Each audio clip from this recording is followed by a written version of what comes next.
దేవునికి స్తోత్రాలు.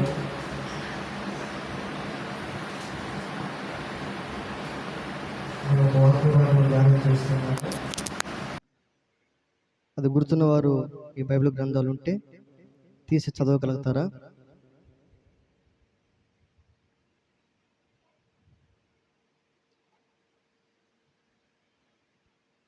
ఇలా వాక్యం గుర్తున్న వాళ్ళు తీసి చదవగలరని అనుకుంటున్నాను. చదవగలుగుతారా?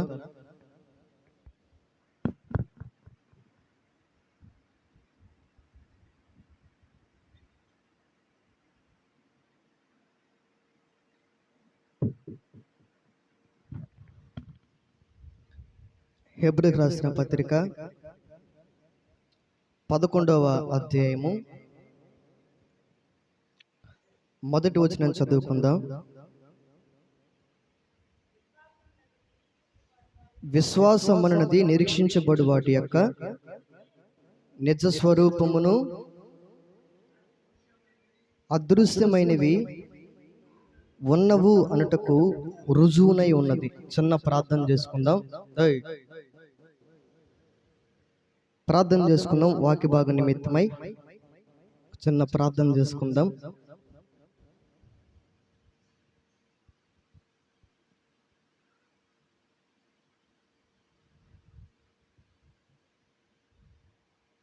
కమల ప్రార్థన చేస్తుంది.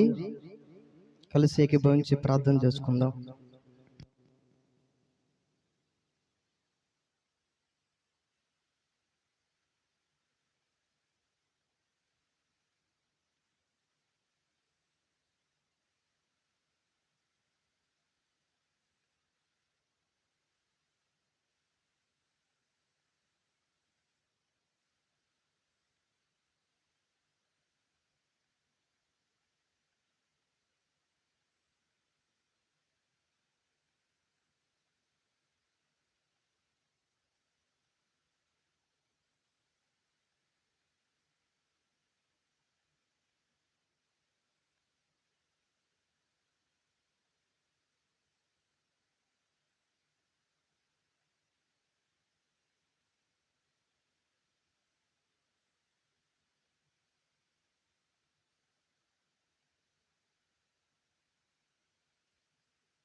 ఆమేన్. Praise the lord. హల్లెలూయా. గట్టిగా చెప్తాం మరొకసారి, హల్లెలూయా. చూడండి, మరొకసారి నా మాటను చదువుతాను. హెబ్రీయులకు రాసినటువంటి పత్రిక 11వ అధ్యాయము మొదటి వచన భాగం. విశ్వాసం అనున్నది నిరీక్షించబడు వాటి యొక్క నిజ స్వరూపమును, అదృశ్యమైనవి ఉన్నవు అనుటకు రుజువునై ఉన్నది. హల్లెలూయా. విశ్వాసం అన్నది నిరీక్షించబడు వాటి యొక్క ఒక నిజమైనటువంటి ఒక స్వరూపమై ఉన్నదంట. మనలో విశ్వాసం అన్నది దేని బట్టి చెప్పగలము?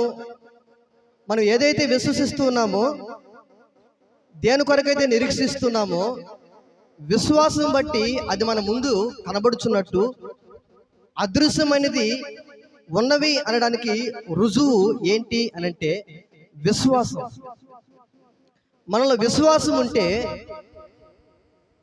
మనం పొందుకోలేకపోతున్నది ప్రతి దానిని కూడా విశ్వాసం బట్టి పొందుకునేటట్లుగా, మనం ఏదైతే చూడలేకపోతున్నామో మన జీవితాల్లో, అది మన జీవితంలో చూసేటట్లుగా ఏది కార్యం చేస్తుంది, ఏది ప్రాముఖ్యమైనది అంటే విశ్వాసం ఉంటే మన జీవితాల్లో చూడలేని వాటిని చూసేటట్లుగా, అనుభవించలేని వాటిని అనుభవించేటట్లుగా ఆత్మ సంబంధమైనటువంటి ప్రతి ఈవిని విశ్వాసం బట్టి మనం పొందుకోగలం.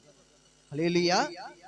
ఆత్మ సంబంధమైన వాటివే కాదు, మనకి ప్రతి అవసరము అక్రత, మన దేని కొరకైతే కొరతగా లేమిగా ఉన్నదో వాటన్నిటిని పొందుకోగలిగింది దేన్ని బట్టి అనంటే విశ్వాసం బట్టి.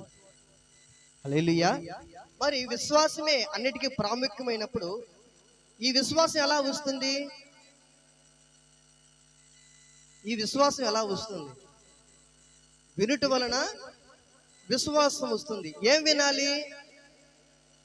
క్రీస్తుని గురించిన మాట వింటే మన జీవితంలో విశ్వాసం కలుగుతుంది.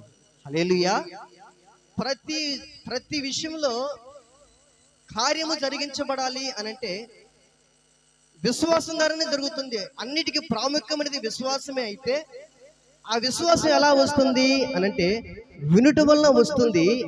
ఆ వినుట క్రీస్తుని గురించిన మాట వలన మనం ఎప్పుడైతే యేసయ్య మాట వింటామో మనలో విశ్వాసం కలుగుతుంది.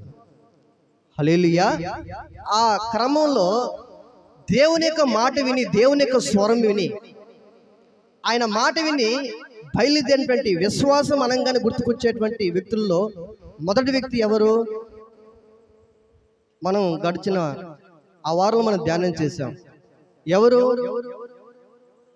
చెప్పండి, గట్టిగా చెప్పండి. హల్లెలూయా. ఎవరు అంటే అబ్రహాము. అబ్రహాం గురించి మనం ఏం ధ్యానం చేశాము అనంటే అబ్రహాము నిజమైన దేవుని ఎరిగిన వాడు కాదు, ఆకాశాన్ని భూమిని కలుగు చేసే సృష్టికర్త అయినటువంటి దేవుని ఆరాధించే వ్యక్తి కాదు.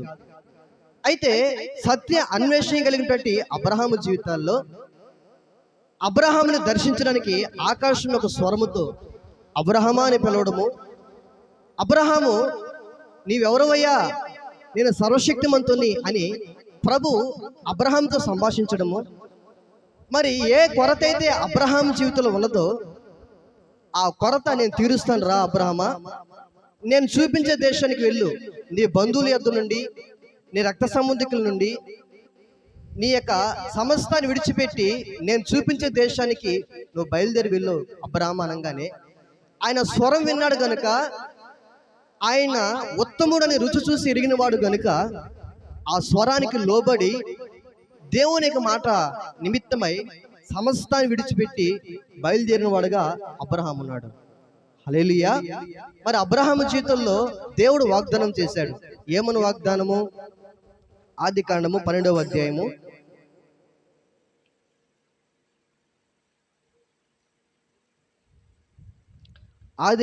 12వ అధ్యాయము చదువుదామా? యెహోవా మొదటి వచనం నుండి, నీవు లేచి నీ దేశం నుండి, నీ బంధువుల యొద్ద నుండి, నీ తండ్రి ఇంటి నుండి బయలుదేరి నేను నీకు చూపించు దేశమునకు వెళ్ళుము. నిన్ను గొప్ప జనముగా చేసి నిన్ను ఆశీర్వదించి నీ నామమును గొప్ప చేయుదును. నీవు ఆశీర్వాదముగా నుందువు. నిన్ను ఆశీర్వదించు వారిని ఆశీర్వదించెదను, నిన్ను దూషించు వారిని శపించెదను. భూమి యొక్క సమస్త వంశములు నీ యందు ఆశీర్వదించబడునని అబ్రహాముతో అనగా, యెహోవా అతడు చెప్పిన ప్రకారము అబ్రాము వెళ్ళెను. లోతు అతనితో కూడా వెళ్ళెను. అబ్రాము ఆరా నుండి బయలుదేరినప్పుడు 70 ఏండ్ల ఈడు గలవాడు. హల్లెలూయా. హల్లెలూయా. అబ్రహాము బయలుదేరినటువంటి ప్రభు మాటకు లోబడి రక్షించబడిన అనుభవము అబ్రహాముకి ఎప్పుడుంది అనంటే 75 సంవత్సరాల ప్రాయంలో ప్రభుని ఎరిగిన వాడుగా అబ్రహాం ఉన్నాడు. హల్లెలూయా.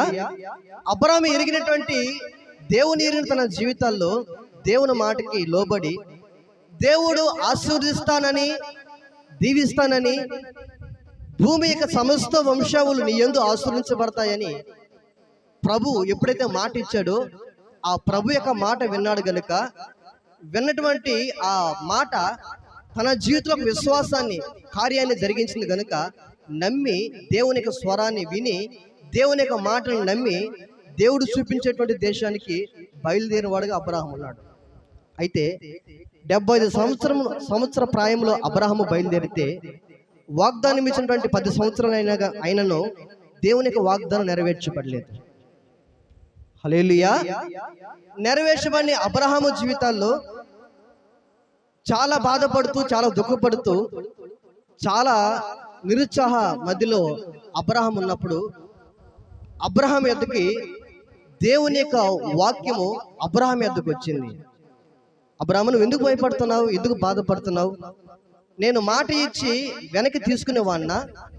నేను సర్వశక్తిమంతుని అబ్రహామా, నీ యొక్క బహుమానము అత్యధికమగునని నీవు నమ్ము అని ఎప్పుడైతే ప్రభు యొక్క వాక్యము, ప్రభు యొక్క స్వరము, ప్రభు యొక్క మాట అబ్రహాం మీదకు వచ్చిందో, అబ్రహాము దేవుని యొక్క మాటను నమ్మాడు. అది అతనికి ఏమిగా మార్చబడింది? నీతిగా మార్చబడింది. దేవుని యొక్క మాట వినడము, దేవుని యొక్క మాటను నమ్మి మనం కొనసాగించబడము మన జీవితంలో నీతి ఉన్నది. హల్లెలూయా. అబ్రహాము దేవుని యొక్క మాటను నమ్మిను, అది అతనికి నీతిగా ఎంచబడిందంట. దేవుని యొక్క మాట నమ్మడమే మన జీవితంలో నీతి. అయితే అబ్రహాము జీవితంలో ఎందుకని దేవుని యొక్క వాగ్దానము అన్ని సంవత్సరాల గడిచినా కానీ వాగ్దానం ఎందుకు నెరవేర్చబడలేదు? ప్రభు మాట ఇస్తే వెనక్కి తీసుకున్నవాడు కాదు. అయితే అన్ని సంవత్సరాలు అయినను సరే ఎందుకని దేవుడు ఆలస్యం చేశాడని మనం ఆలోచన చేస్తే, దేవుని యొక్క ఆలోచనలో ఉన్నదేమో ఆయన సర్వశక్తిమంతుడు అని అబ్రహాము తెలుసుకోవాలని దేవుని యొక్క ఆలోచన.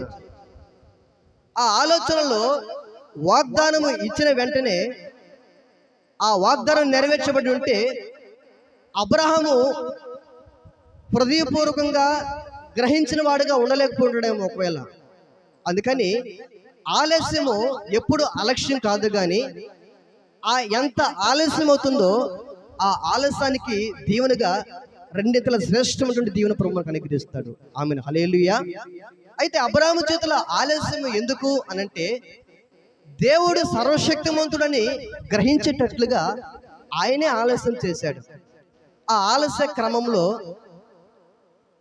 శారా గర్భము స్త్రీధర్మం నిలిచిపోయిన తర్వాత ఇంకా పిల్లలు పుట్టడానికి అవకాశమే లేనప్పుడు అబ్రహాము శారమ్మ మాట విని ఒక రాంగ్ స్టెప్ వేశాడు. అయినను 13 సంవత్సరాలు ప్రభు యొక్క వాక్కు అబ్రహాంకు దూరం అయిపోయింది. దూరం అయిపోయిన కారణాన్ని బట్టి ఎక్కడ ప్రభు వాక్యం నాకు దూరం అయిపోయిందో, ప్రభుకి ఎక్కడ నేను దూరం అయిపోయానో అనే ఆలోచనతో మరలా ప్రభు పాదాల చెంతకు వెళ్ళిన తర్వాత మరలా ప్రభు ప్రత్యక్షమై అబ్రహాంతో వాగ్దానం చేస్తున్నాడు. హల్లెలూయా. చూద్దామా 18వ అధ్యాయము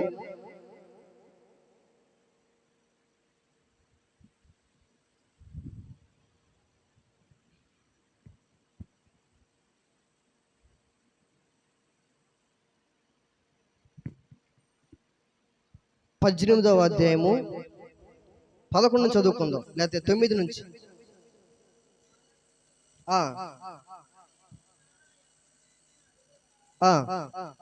అతడు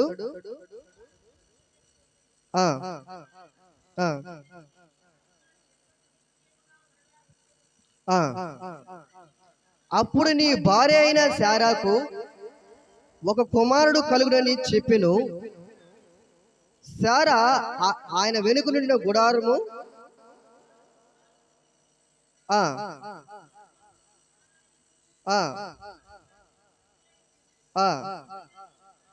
స్త్రీ ధర్మము శారాకు నిలిచిపోయిన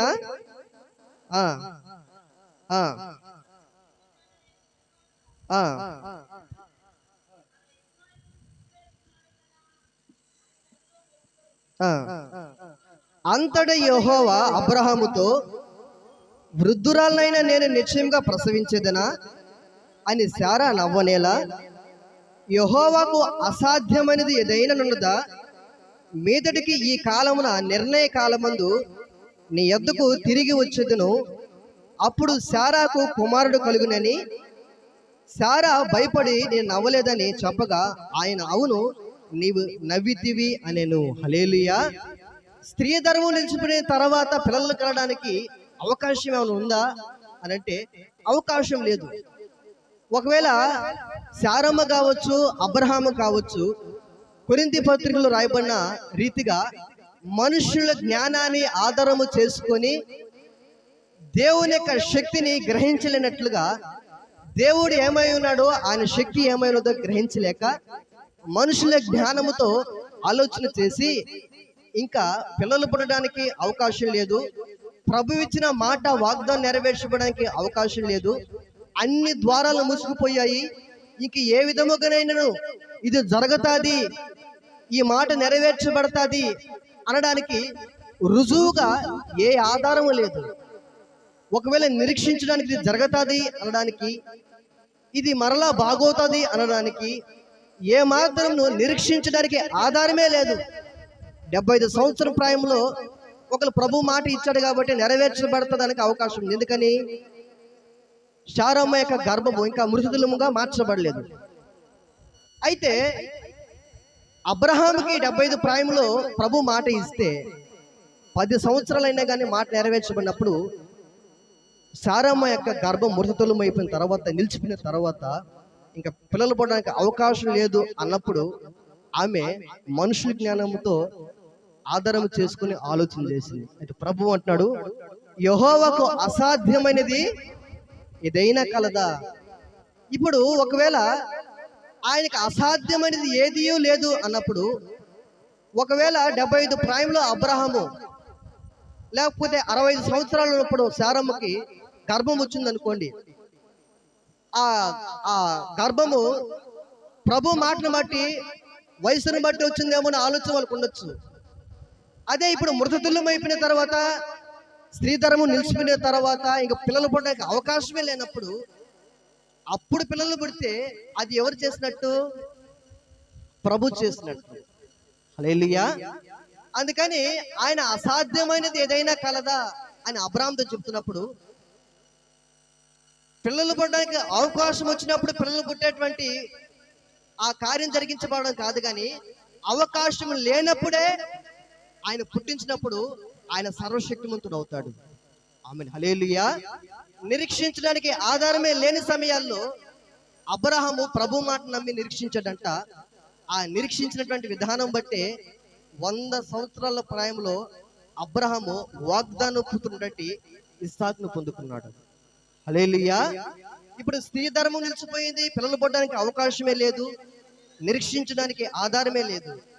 అయినను ప్రభు ఎప్పుడైతే అబ్రహాముకు మాట ఇచ్చాడో ఆ మాటని అబ్రహాము నమ్మాడంట. కనుకనే 100 సంవత్సరాల ప్రాయంలో, ముసలి ప్రాయంలో కూడా పిల్లలు పుట్టడానికి వాగ్దానం బట్టి, విశ్వాసం బట్టి పిల్లలు పొందుకున్నారు వాళ్ళు. హల్లెలూయా. ఇప్పుడు ఆయన అబ్రహాము హృదయపూర్వకంగా గ్రహించాడు. ఆయన ఆశీర్వదించి ఆశీర్వాదాన్ని ఆశీర్వించేవాడు కాదు మన దేవుడు. ఉన్నదానిని ఆశీర్వించేవాడు కాదు మన దేవుడు.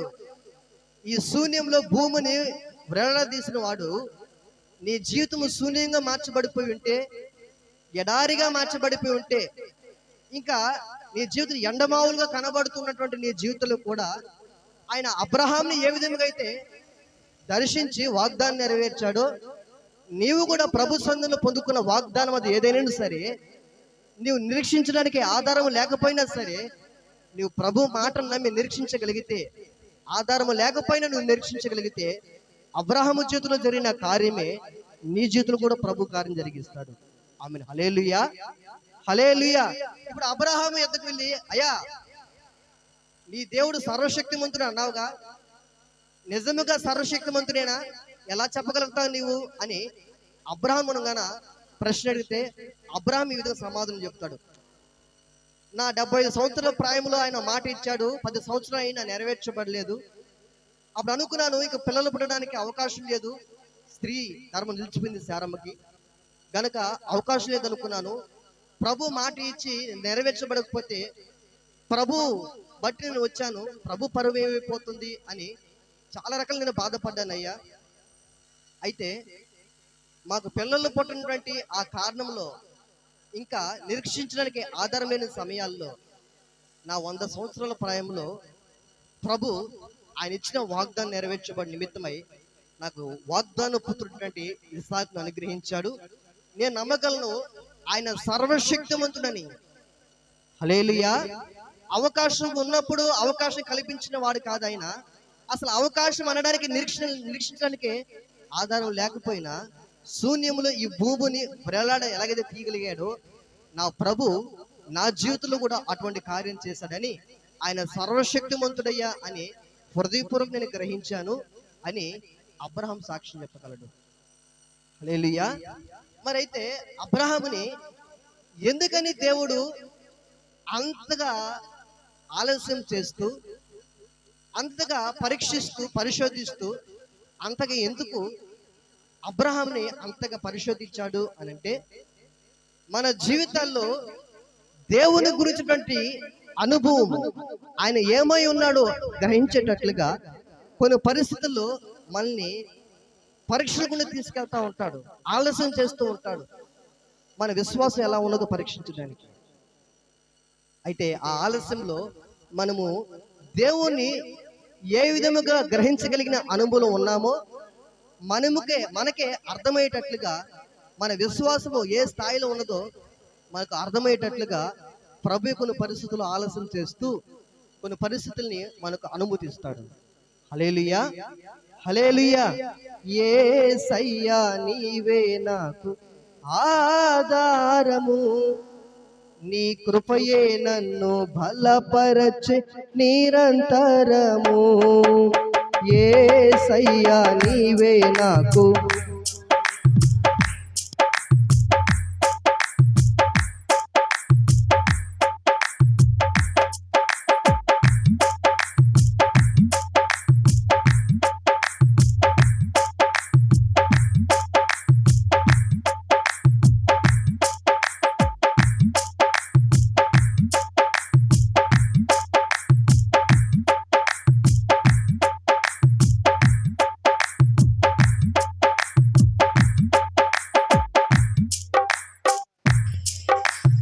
ఆధారము,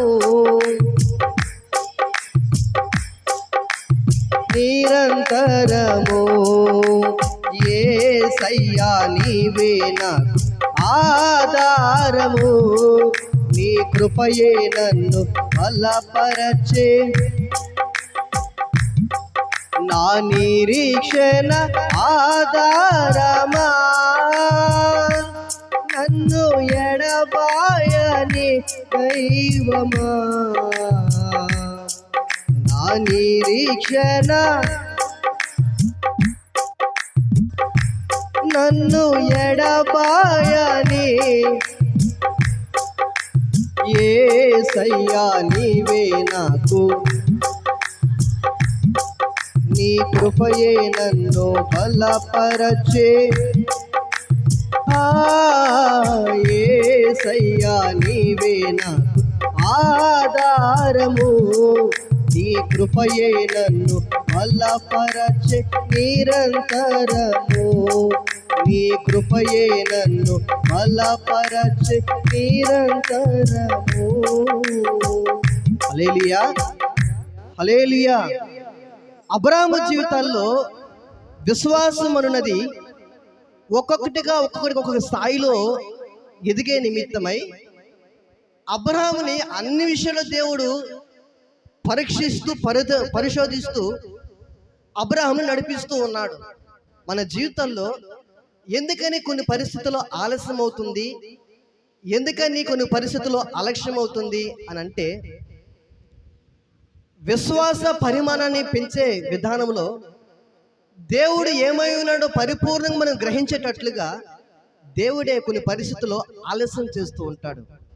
అయితే ఆయన ఆలస్యం చేస్తున్నాడు అనంటే మన విశ్వాస పరిమాణాన్ని పెంచడం నిమిత్తమై ఆయన ఏమై ఉన్నాడో, ఆయన శక్తి ఏమై ఉన్నదో మనం గ్రహించేటట్లుగా కొన్ని పరిస్థితుల్లో ఆలస్యం చేస్తాడు. అదే అబ్రహాం జీవితంలో చేశాడు. ఆ అబ్రహాం జీవితంలో ఆ ఆలస్యమే తన ఆరాధన చేస్తున్న దేవుడు ఏమై ఉన్నాడో గ్రహించేటట్లుగా అబ్రహాం జీవితంలో ఆ కార్యం జరిగింది. ఏ కార్యము అనంటే, ఆ పిల్లలు పుట్టేటువంటి వాగ్దానము ఆలస్యమైనప్పుడు, అబ్రహాము జీవితాల్లో నిరీక్షించడానికి ఆధారమే లేకపోయినప్పుడు, ప్రభు యొక్క మాటను నమ్మినప్పుడు, ఎప్పుడైతే ఆ మాటను నమ్మాడో ఇంకా స్త్రీ ధరం నిలిచిపోయినటువంటి ఆ సమయంలోనే వాగ్దానం ఇచ్చిన దేవుడు నమ్మదగిన వాడు కనుక ఆయన సర్వశక్తిమంతుడు అని గ్రహించేటట్లుగా, అబ్రహాము గ్రహించేటట్లుగా ఆ 100 సంవత్సరాల ప్రాయంలో ప్రభు వాగ్దానం నెరవేర్చాడు. హల్లెలూయా, హల్లెలూయా.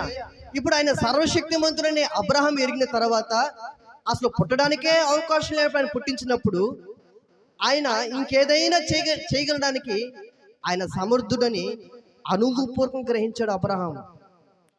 మరి అబ్రహాము విశ్వాసులకు తండ్రి ఎలాగ మార్చబడ్డాడు అంటే, అబ్రహాం చేతులు లోటుపాట్లు లేకుండా లేదు. అబ్రహాం జీవితంలో త్రొట్టిల్లిపోయినట్టుగా తన జీవితంలో ఎక్కడ లేదు. కావాలంటే అబ్రహాము వాగ్దానం నమ్మి బయలుదేరిన తర్వాత కరువు భారముగా ఉన్నప్పుడు అబ్రహాం ఏం చేశాడు? ఐగుప్తు దేశానికి వెళ్ళిపోయాడు. మరి ప్రభువుని అడిగి నేను ఐగుప్తుకు వెళ్ళొచ్చా వెళ్ళకూడదా అని అడిగి వెళ్ళినట్లుగా వాక్యం లేదు. కానీ కరువు భారముగా ఉన్నందువలన అబ్రహాము ఐగుప్తుకు వెళ్ళిపోయాడు. ఐగుప్తుకు వెళ్ళిన తన జీవితాల్లో ఆ ఐగుప్తులు అంటే హాగర రావడము, దాన్ని బట్టి శారంకు ఒక ఆలోచన కలగడము, ఆ ఆలోచన బట్టి దేవుని యొక్క సంకల్పం నుండి, దేవుని యొక్క ఉద్దేశం నుండి అబ్రహాము తొలగించబడేటట్లుగా అదొక కారణమైంది. ఐగుప్తుకి వెళ్ళిన అబ్రహాము జీవితంలో శారమును బట్టి నీవు నా భార్యవని చెప్పొద్దు, నా చెల్లెలువని చెప్పని అక్కడ ఏం చేయవలసి వచ్చింది? అబద్ధం ఆడవలసిన పరిస్థితి వచ్చింది. అయితే అబ్రహాము అబద్ధం ఆడితే దేవుడు దాన్ని ఎన్నిక చేశాడా, దాన్ని అంగీకరించాడంటే ఆయన అంగీకరించలేదు, కానీ మౌనం అయిపోయాడు అంతే. హల్లెలూయా. అబ్రహాము జీవితంలో ఆ అబద్ధం ఎప్పుడైతే చెప్పాడో, ఆ అబ్రహాము అబద్ధం చెప్పిన మాటను బట్టి దేవుడు దాన్ని అంగీకరించలేదు, దాన్ని స్వీకరించలేదు. కానీ అబ్రహాము జీవితంలో దేవుడు మౌనం అయిపోయాడు. కొన్ని సందర్భాల్లో మనం కూడా ఏ పరిస్థితి ఎలా మాట్లాడితే మనకు అర్థం కాదు. హల్లెలూయా. ఎవరున్నారు ఎవరు లేరు, మన మాట విధానం ఎలా ఉందో కూడా ఆ గ్రహించలేనటువంటి అనుభవం మనం ఉంటాం చాలా సందర్భాలలో. దేవుడు కూడా అలాగనే మౌనం అయిపోయాడు. అబ్రహాము అబద్ధం ఆడినప్పుడు దేవుడు మౌనం అయిపోయాడు తప్ప దాన్ని అంగీకరించలేదు, స్వీకరించలేదు. హల్లెలూయా. అయితే అబ్రహాము జీవితంలో నీ దేవుని గురించి నువ్వేం చెప్పగలవయ్యా అని అబ్రహాం అడిగితే, అబ్రహాం అంటాడు ఆయన సర్వశక్తిమంతుడయ్యా అని సాక్ష్యం చెప్పగలడు అబ్రహాం జీవితాల్లో. మరి నీవు నేను మన జీవితాల్లో ఈ విశ్వాస యాత్రలో దేవుణ్ణి నీవెంతవరకు గ్రహించావు?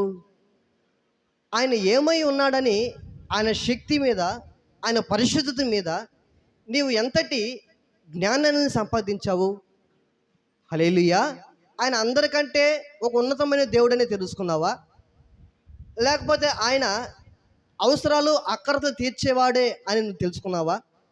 లేకపోతే నువ్వు నీ దేవుణ్ణి ఎంతవరకు గ్రహించగలిగిన స్థితిలో ఉండి నీ ప్రభువుని ఆరాధన చేసిన అనుభవం నీవు ఉన్నావు? కానీ అబ్రహాము జీవితంలో ఆలస్యము ఆయన సర్వశక్తిమంతుడని గ్రహించేటట్లుగా చేసింది. హల్లెలూయా. అందుకనే ఆయన విశ్వాసులకు తండ్రిగా మార్చబడ్డాడు. అయితే విశ్వాసుల తండ్రిగా మార్చబడిన అబ్రహాము జీవితాల్లో విశ్వాసము అనగానే అబ్రహాము గుర్తుకొస్తే అబ్రహాం జీవితంలో మరొక కార్యం జరిగింది. చూద్దామా? ఆదికాండము 22వ అధ్యాయము మొదటి వచనం చదువుకుందాం.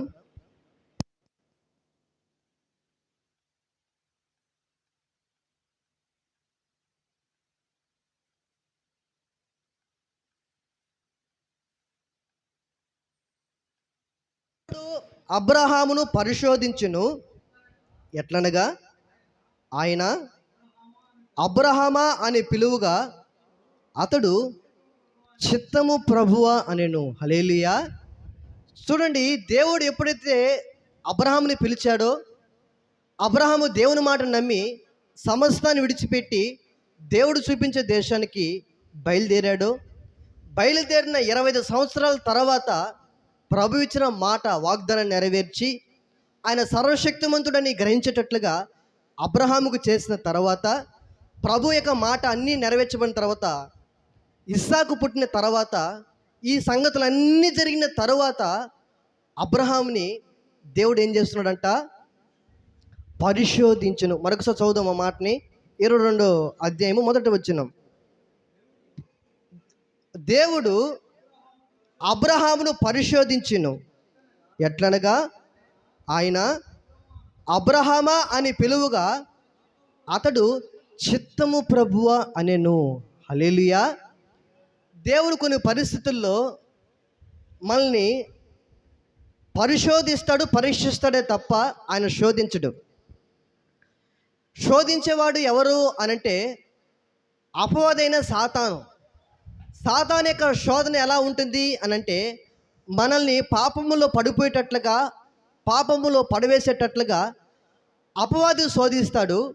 అయితే దేవుడు పరిశోధిస్తాడు, పరీక్షిస్తాడు.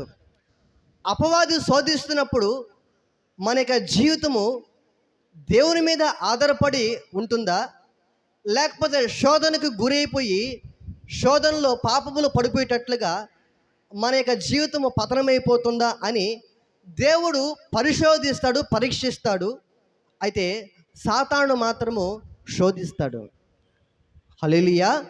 శోధనకి పరిశోధనకి ఉన్న తేడా ఏమిటి అని అంటే, సాతాను మన పాపంలో పడిపోయేటట్లుగా చేస్తే ఆ పాపం నుండి బయటపడేటట్లుగా ఆ పరిశోధనలో ఏ శోధన చేత అయితే మనం శోధించబడుచు ఆ శోధనలో మనం నెగ్గుతామో, ఎప్పుడైతే జయిస్తామో పరీక్షించబడి సువర్ణవర్ణంగా మార్చబడతాము. హల్లెలూయా. ఆ సువర్ణవర్ణంగా మార్చబడమే మనకు ఒక దీవెనకరంగా మార్చబడుతుంది. హల్లెలూయా, హల్లెలూయా. మరి అబ్రహాము జీవితంలో ఈ సంగతులు అన్నీ జరిగిన తర్వాత అబ్రహామును పరిశోధించాడంటే దేవుడు ఎలాగూ పరిశోధిస్తాడంటే, మన జీవితంలో కొన్నిటిని ఇవ్వకుండా పరీక్షిస్తాడు. కొన్నిటిని ఇవ్వకుండా పరీక్షిస్తే మరికొన్నిటిని ఇచ్చి పరీక్షిస్తాడు. హల్లెలూయా, హల్లెలూయా. ఏ విధముగా అబ్రహాము జీవితం మనం ఆలోచన చేస్తే, కొన్నిటిని ఇవ్వకుండా ఎలాగ పరీక్షించాడు అబ్రహాముని ఇప్పుడు దేవుడు మనల్ని రెండు రకాలుగా పరీక్షిస్తాడు. ఒకటేమో మనము ఆశపడుతున్నది, అడుగుతున్నది ఇవ్వకుండా పరీక్షిస్తే, రెండవది అన్నిటిని ఇచ్చి మనల్ని పరీక్షిస్తాడంట. అబ్రహాము జీవితంలో జరిగింది మొదటిది ఏమిటంటే, వాగ్దానం ఇచ్చాడు. ఆ వాగ్దానం నెరవేర్చబడకుండా 25 సంవత్సరాలు ఆలస్యం చేశాడు. ఆ ఆలస్యంలో అబ్రహాంని ఏం చేశాడు? ఇవ్వకుండా, పిల్లల్ని ఇవ్వకుండా, వాగ్దానం నెరవేర్చబడకుండా పరీక్షించాడు, పరిశోధించాడు. హల్లెలూయా. అబ్రహాము జీవితంలో ఎక్కడైనా దేవుని మీద ఉన్నటువంటి మనసు ఏమన్నా తగ్గిపోయిందా, లేకపోతే అలాగనే ఉందా అని 25 సంవత్సరాలు అబ్రహాంని పరిశోధించాడు, పిల్లల్ని ఇవ్వకుండా. పిల్లల్ని ఇచ్చిన తర్వాత ఇప్పుడు రెండోసారి ఏ మాట అయితే ప్రభు ఇచ్చాడో ఆ మాట ఇచ్చిన తర్వాత, ఈ సంగతులు అన్నీ జరిగిన తర్వాత మరలా అబ్రహాముని ఏం చేస్తున్నాడంటే దేవుడు పరిశోధిస్తున్నాడంట. హల్లెలూయా. నా విశ్వాసము వృద్ధిపరచగలవు, నా విశ్వాసము సిగ్గుపరచవు, నా విశ్వాసము వృద్ధిపరచగలవు, నా విశ్వాసము సిగ్గుపరచవు, నా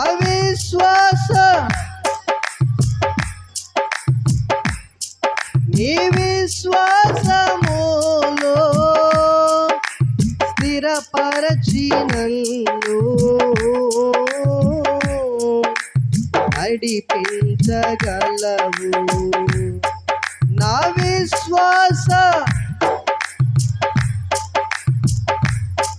నీ విశ్వాసములో స్థిరపరచి నన్ను నడిపించగలవు,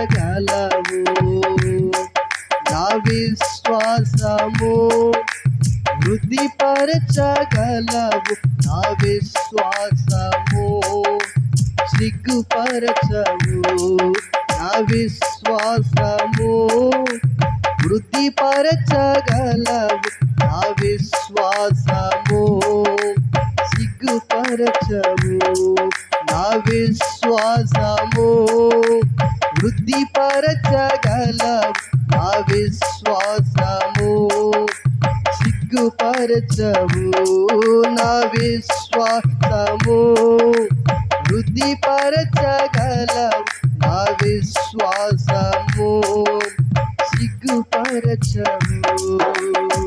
హల్లెలూయా, హల్లెలూయా.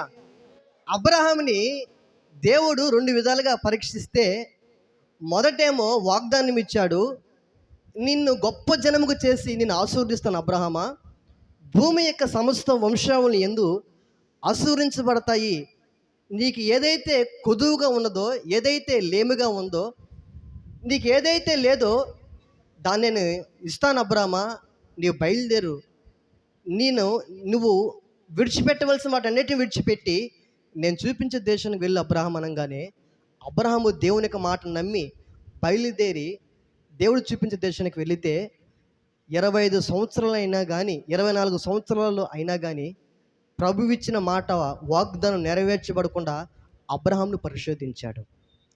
హల్లెలూయా. నేను మాట ఇచ్చాను, మాట ఇచ్చి ఆలస్యం చేస్తే అబ్రహాము నా మీద బాధపడతాడా, లేకపోతే అబ్రహాము నన్ను విడిచిపెట్టి వెళ్ళిపోతాడా? ఈ ఆలస్యమైన కారణాన్ని బట్టి అబ్రహాము నా గురించి ఏమనుకుంటాడు అని దేవుడు ఆలస్యం చేస్తే అబ్రహాము జీవితాల్లో ఆయన సర్వశక్తిమంతుడని గ్రహించేటట్లుగా ప్రభు ఆ విశ్వాసాన్ని వృద్ధిపరిచేటువంటి ఆ క్రమంలో ఆయన సర్వశక్తిమంతుడని గ్రహించాడు. హల్లెలూయా. దేని బట్టి అంటే విశ్వాసాన్ని బట్టి. మొదటి విశ్వాసం బట్టి ఏమో ఆయన సర్వశక్తిమంతుడని గ్రహిస్తే, మొదట ఆయన పరిశోధన ఇవ్వకుండా పరీక్షిస్తే ఆ పరిశోధనలు నెగ్గితే విశ్వాసం బట్టి 100 సంవత్సరాల ప్రాయం అయినప్పటికీ వాగ్దానాన్ని అబ్రహాము పొందుకున్నాడు. హల్లెలూయా.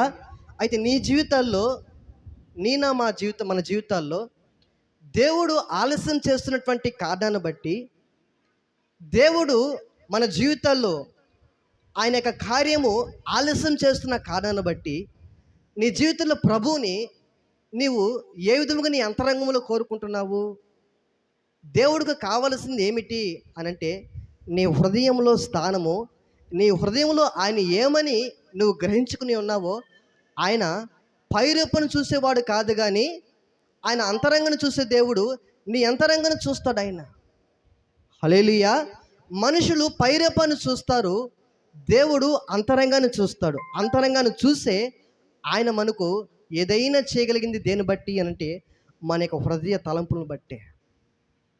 అయితే అబ్రహామును మొదట పరిశోధించినప్పుడు అబ్రహాం అందులో నెగ్గాడు కనుకనే ప్రభు యొక్క మాట వాగ్దానం నమ్మాడు కనుకనే 100 సంవత్సరాల ప్రాయం వచ్చినప్పటికీ అబ్రహామును ఇస్సాకు అనేటువంటి వాగ్దాన పుత్రుని పొందుకున్నాడు. హల్లెలూయా.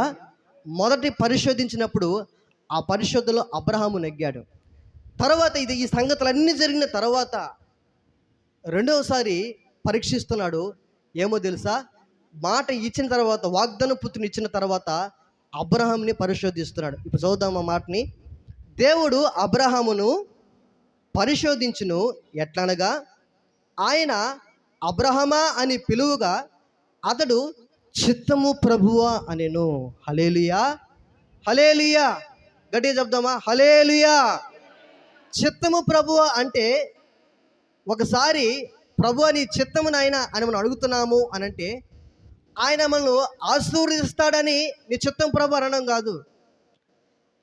నీ చిత్తమునైనా, నీ ఉద్దేశం నా జీవితంలో నెరవేర్చబడును గాక అని మనం తల ఉంచుతున్నాము అనంటే ఆయన ఆశీర్వదిస్తాడని, దీవిస్తాడని ఆయన చిత్తానికి మనం లోబడడం కాదు. కానీ ఆయన మనకు ఏది అనుమతించినా మన జీవితంలో దాన్ని దేవుడు నాకు అనుమతించినది ఏదైనా సరే దాన్ని నేను అనుభవించడానికి, చేయడానికి హృదయపూర్వకంగా ఆయన చిత్తానికి లోబడుతున్నానని హృదయపూర్వకంగా చిత్తానికి లోబడగలగాలి.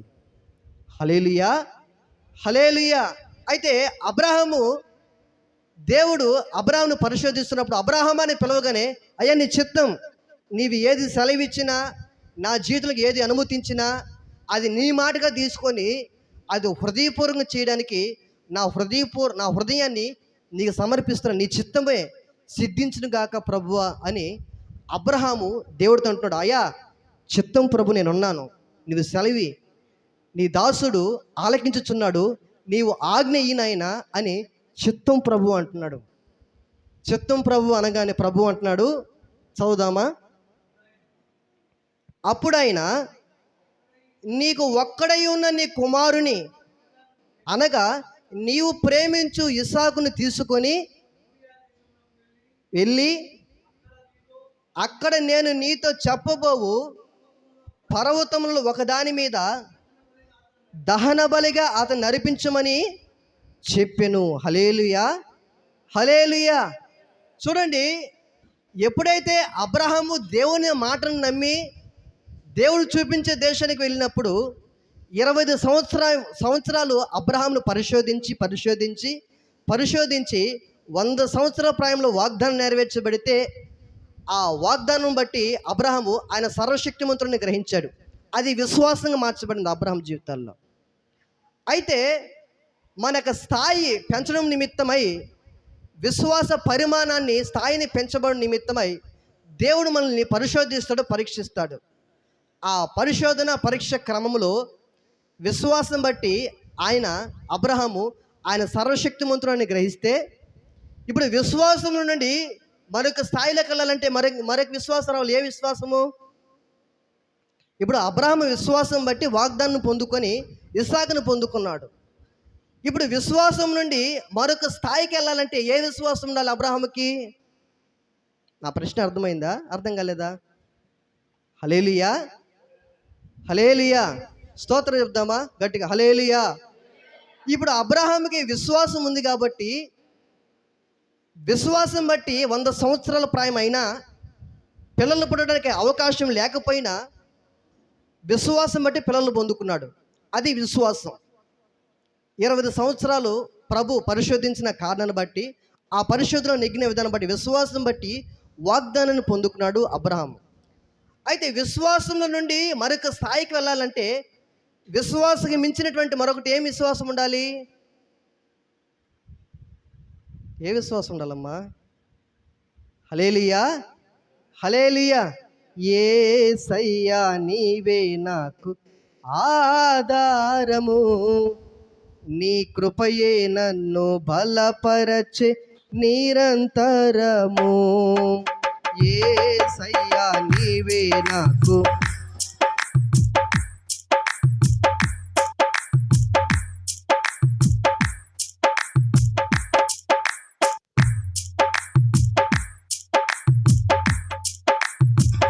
గట్టిగా చాపలు కొడదామా?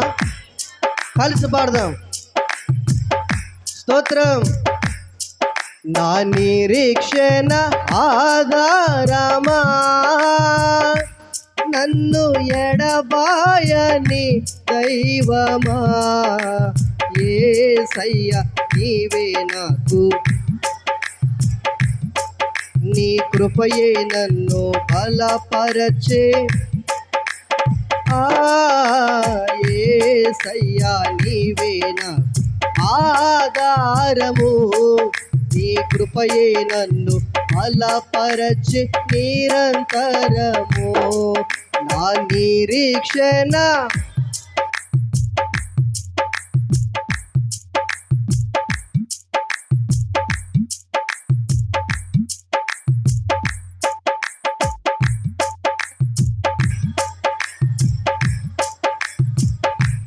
నన్ను ఎడబాయని దైవమా, యేసయ్యా నీవే నాకు ఆధారము, నీ కృపయే నన్ను బలపరచే. యేసయ్యా నీవే నాకు ఆధారము, నీ కృపయే నన్ను బలపరచే. నీ కృపయే నన్ను బలపరచే నిరంతరము. హల్లెలూయా, హల్లెలూయా. దేవుడు మనం పరిశోధించేటువంటి క్రమములో 2 విధాలైనటువంటి పరిశోధన ప్రతి ఒక్కరి జీవితంలో ఉంటుంది. ఒకటేమో ఇవ్వకుండా పరీక్షిస్తే, మరొకటి అన్నీ ఇచ్చి పరిశోధిస్తాడు, పరీక్షిస్తాడు. ఎందుకని అంటే విశ్వాస పరిమాణ స్థాయి ఏ స్థాయిలో ఉందో మనము గ్రహించేటట్లుగా, దేవుడు గ్రహించేటట్లుగా మన జీవితంలోనికి పరిశోధన పరీక్షలు ఆయన అనుమతిస్తాడు. ఎందుకయ్యా? ఆయనకి ఏమీ తెలియదా?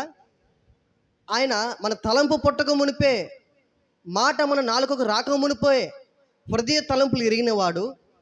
మనల్ని పరిశోధించి పరీక్షించి ఆయన తెలుసుకోవాలా అనంటే ఆయన సమస్తం ఎరిగిన వాడే. ఆయన సమస్తమును గ్రహించిన వాడే మన జీవితాలు ఇప్పుడు ఎలా ఉన్నాయో, ఇప్పుడు ప్రస్తుతం ఎలా ఉందో, భవిష్యత్తులో ఎలా ఉండబోతుందో ఆయన భూత వర్తమాన భవిష్యత్తు కాలం ఎరిగిన వాడే. అయితే ఆయన ఎందుకు పరీక్షిస్తాడు అనంటే మన స్థాయి మనకే తెలుసుకునేటట్లుగా, మనము విశ్వాస పరిమాణంలో ఏ స్థాయిలో ఉన్నామో మనమే గ్రహించేటట్లుగా ఆయన అనుమతిస్తాడు. మీకు ఉదాహరణకి మన ఒంటిలో ఒక రోగం ఉందనుకోండి, ఆ రోగం ఇక నిర్ధారించడానికి వైద్యుని యొద్దకు వెళితే ఆయన ఏం చేస్తాడు? ఆయన అనుభవం బట్టి, ఆయనకున్నటువంటి వైద్య జ్ఞానాన్ని బట్టి, అనుభవం బట్టి చూడంగానే కొంతమంది చెప్పేవాళ్ళు ఉంటారు. చెప్పిన వారికి నిర్ధారణ కోసమై వారు ఏం చేస్తారు? కొన్ని పరీక్షలు చేస్తారు. యూరిన్ టెస్టో, బ్లడ్ టెస్టో చేసి, ఇదిగో నీ యొక్క శరీరంలో, నీ ఒంటిలో ఈ రోగం ఉంది కనుక ఇది ఎలా నిర్ధారించావా అంటే నీకు చేసిన టెస్టులను బట్టి నిర్ధారణ వచ్చింది. ఆయన పరీక్షలు చేసి ఒక వైద్యుడు మనకేం చేస్తాడు అంటే రోగం యొక్క నిర్ధారణ మనకు తెలియపరుస్తాడు. అలాగునని మన జీవితంలో కూడా పరీక్షలు, పరిశోధనలు ఎలాంటివి అంటే మన విశ్వాసాన్ని నిర్ధారించడానికే దేవుడు మన జీవితంలో పరీక్షలను అనుమతిస్తాడు, పరిశోధిస్తాడు. అంతే తప్ప ఆయన శోధించడు. ఆయన ఏ మనిషి, యాకోబు పత్రికలో రాయబడినట్లుగా ఆయన కీడు విషయంలో ఏం చేయడంట? ఆయన శోధించేవాడు కాదు. నీవు పాపంలో పడిపోయేటట్టుగా ఆయన శోధించడు. అలాగ నువ్వు పాపంలో పడిపోయేటట్టుగా శోధన వస్తుంది అంటే అది సాతానుడు చేసే పని. అయితే సాతానుడు అలాగూ పని చేస్తూ ఉంటే ఆయన ఏం చేస్తాడంటే అలా చూస్తూ నిన్ను పరీక్షిస్తూ పరిశోధిస్తూ ఉంటాడు. ఆ శోధనలో తప్పిపోతామా, అలాగ కాకుండా దేవుని మీద ఆధారపడి దేవుని వైపు తిరుగుతామా అని ఆయన పరీక్షిస్తూ పరిశోధిస్తూ ఉంటాడు. ఆ పరిశోధించినటువంటి క్రమంలోనే అబ్రహాముని 25 సంవత్సరాలు పరీక్షించి ఆయన సర్వశక్తిమంతుడు అని అబ్రహాము గ్రహించేటట్లుగా ప్రభు చేశాడు. అదే అబ్రహాం యొక్క విశ్వాసం. హల్లెలూయా. ఎలా తెలుసుకున్నాడు అంటే అబ్రహాం విశ్వాసం అంటాడు దేవుడు. నేను చేశానని కానీ నేనే అబ్రహాం జీవితంలో అలా కలుగు చేశానని దేవుడు చెప్పడు. ఎవరి విశ్వాసం అయ్యా అంటే అబ్రహాం విశ్వాసమే. అబ్రహాం విశ్వాసం బట్టి వాగ్దాన పుత్రుని పొందుకున్నాడని ప్రభు అంటాడు. అంటే కలుగు చేసిన వాడు ఆయనే. ఆ కలుగు చేసిన దాంట్లో నుండి మనలో ఒక కార్యం చేసేవాడు ఆయనే. కార్యం చేసే చివరికి ఇదిగో అబ్రహాము విశ్వాసం బట్టే వాగ్దాన పుత్రుని పొందుకున్నాడని ఘనత, కీర్తిని ప్రభు మనకిస్తాడు. హల్లెలూయా.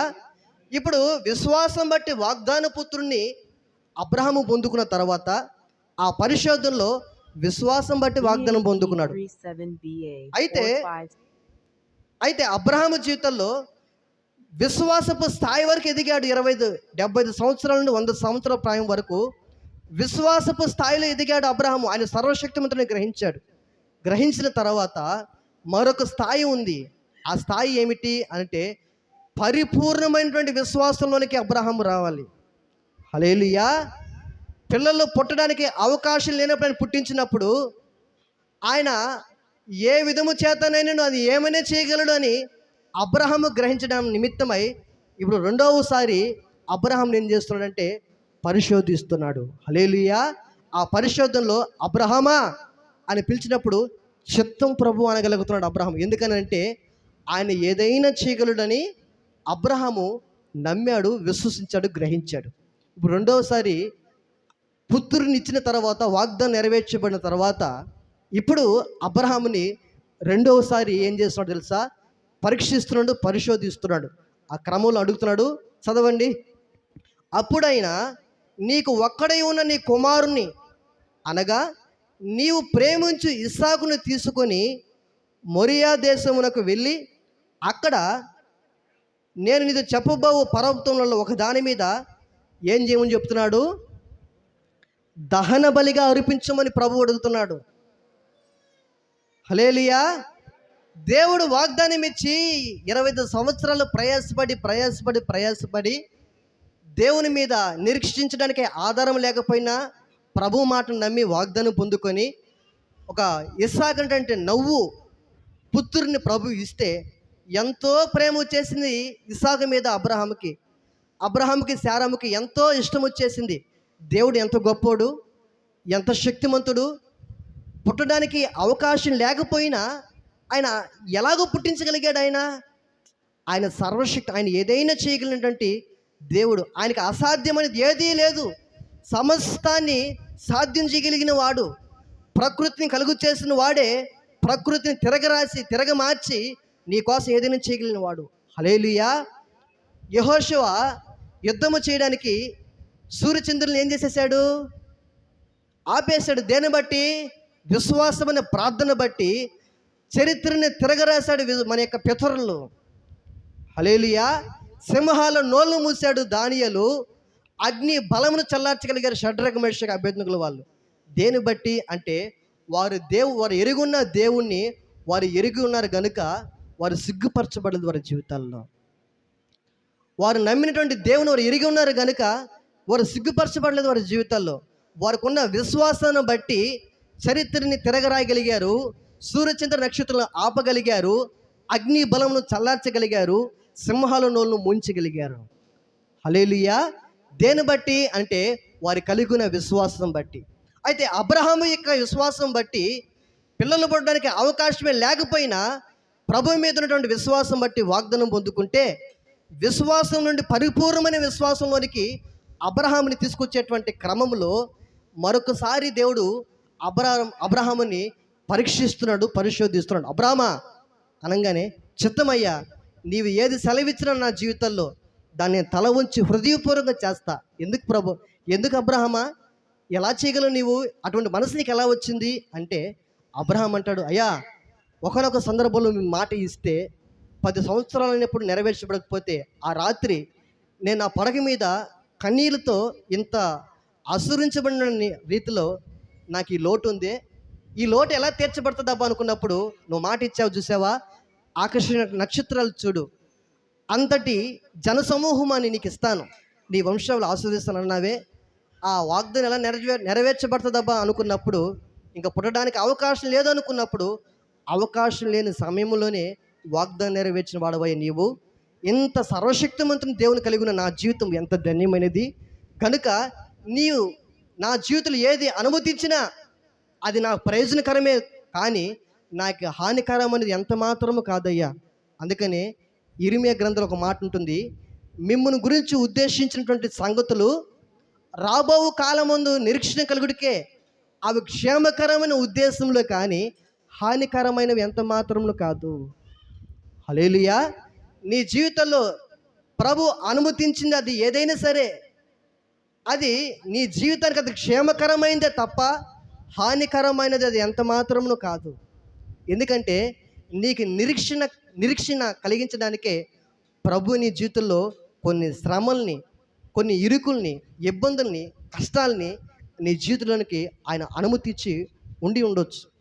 అయితే ఆయన అనుమతించి ఉన్నప్పుడు నీవు ప్రభు మీద బాధపడే స్థితిలో ఉన్నావా? ఈ స్థితిలో నుండి నన్ను లేవనెత్తుటకు ఆయన సముద్రుడైన దేవుడు అని గ్రహించగలిగి ఆయనతో వెంబడించేటువంటి స్థితిలో నీవు ఉన్నావా అని గ్రహించేటట్లుగా ప్రభు పరీక్షిస్తూ ఉంటాడు మనల్ని. హల్లెలూయా, హల్లెలూయా. ఈ పరీక్ష అంతట్లో అబ్రహాము దేవుని గురించి తెలుసుకున్నది ఏమిటో తెలుసా? ఆయన అసాధ్యమైన కార్యాలని సుసాధ్యం చేయగలిగిన సర్వశక్తిమంతుడైన దేవుడు అని అబ్రహాం గ్రహించాడు. ఈ దినమున దేవుని వాక్యం వింటున్న నీవు నీ దేవుణ్ణి, ఆయన ఏమై ఉన్నాడు నువ్వు ఎంతవరకు గ్రహించావు? ఆయన ఎటువంటి సర్వశక్తిమంతుడై ఉన్నాడో, ఆయన ఎంత పరిశుద్ధుడైన ఉన్నాడో ఎంతవరకు నువ్వు గ్రహించావు? నీ దేవుని గురించి ఎంత అనుభవాన్ని నీవు పొంది ఉన్నావు, ఎంత జ్ఞానాన్ని నీవు పొంది ఉన్నావు? అబ్రహాం ఎద్దుకు వెళ్తే ఆయన సర్వశక్తిమంతుడయ్యా, నా జీవితంలో ఆయన ఏదైనా చేయడానికి సమర్థుడని నేను 25 సంవత్సరాల ప్రాయంలో, ఆ 25 సంవత్సరాల కాల పరిమాణంలో నేను ప్రభు గురించి తెలుసుకున్నాను అని ఆయన చిత్తానికి అప్పగించుకొని చుట్టాడు అబ్రహాం. హల్లెలూయా. ఇప్పుడు చిత్తానికి అప్పగించుకుంటే దేవుడు అంటున్నాడు, అబ్రామా, నా చిత్తానికి అప్పగించుకుంటావా? అయ్యా, ఖచ్చితంగా అప్పగించుకుంటా. నీవు శ్రమే కావచ్చు, ఇరుకే కావచ్చు, కష్టమే కావచ్చు, అది ఏది నాకు అనుమతించినా నా జీవితానికి అది ప్రయోజనకరమే తప్ప నీవు రెండింతల ఆశీర్వాదం సమకూర్చేవాడివే తప్ప నువ్వు హాని కలిగించేవాడువు కాదు. నీవు అనుమతించావు అనంటే ఆ అనుమతించిన దానిలో నాకేదో ఒక నిజమైనటువంటి ఆశీర్వాదం దాగి ఉన్నది అనే గ్రహించానయ్యా. దేన్ని బట్టి? నువ్వు చేసిన కార్యాలు బట్టి అయ్యా అన్నప్పుడు, సరే నా చిత్తాన్ని చేస్తావా? చేస్తానయ్యా. అయితే ఒకటి చెయ్యి. చెప్పండి ప్రభువా.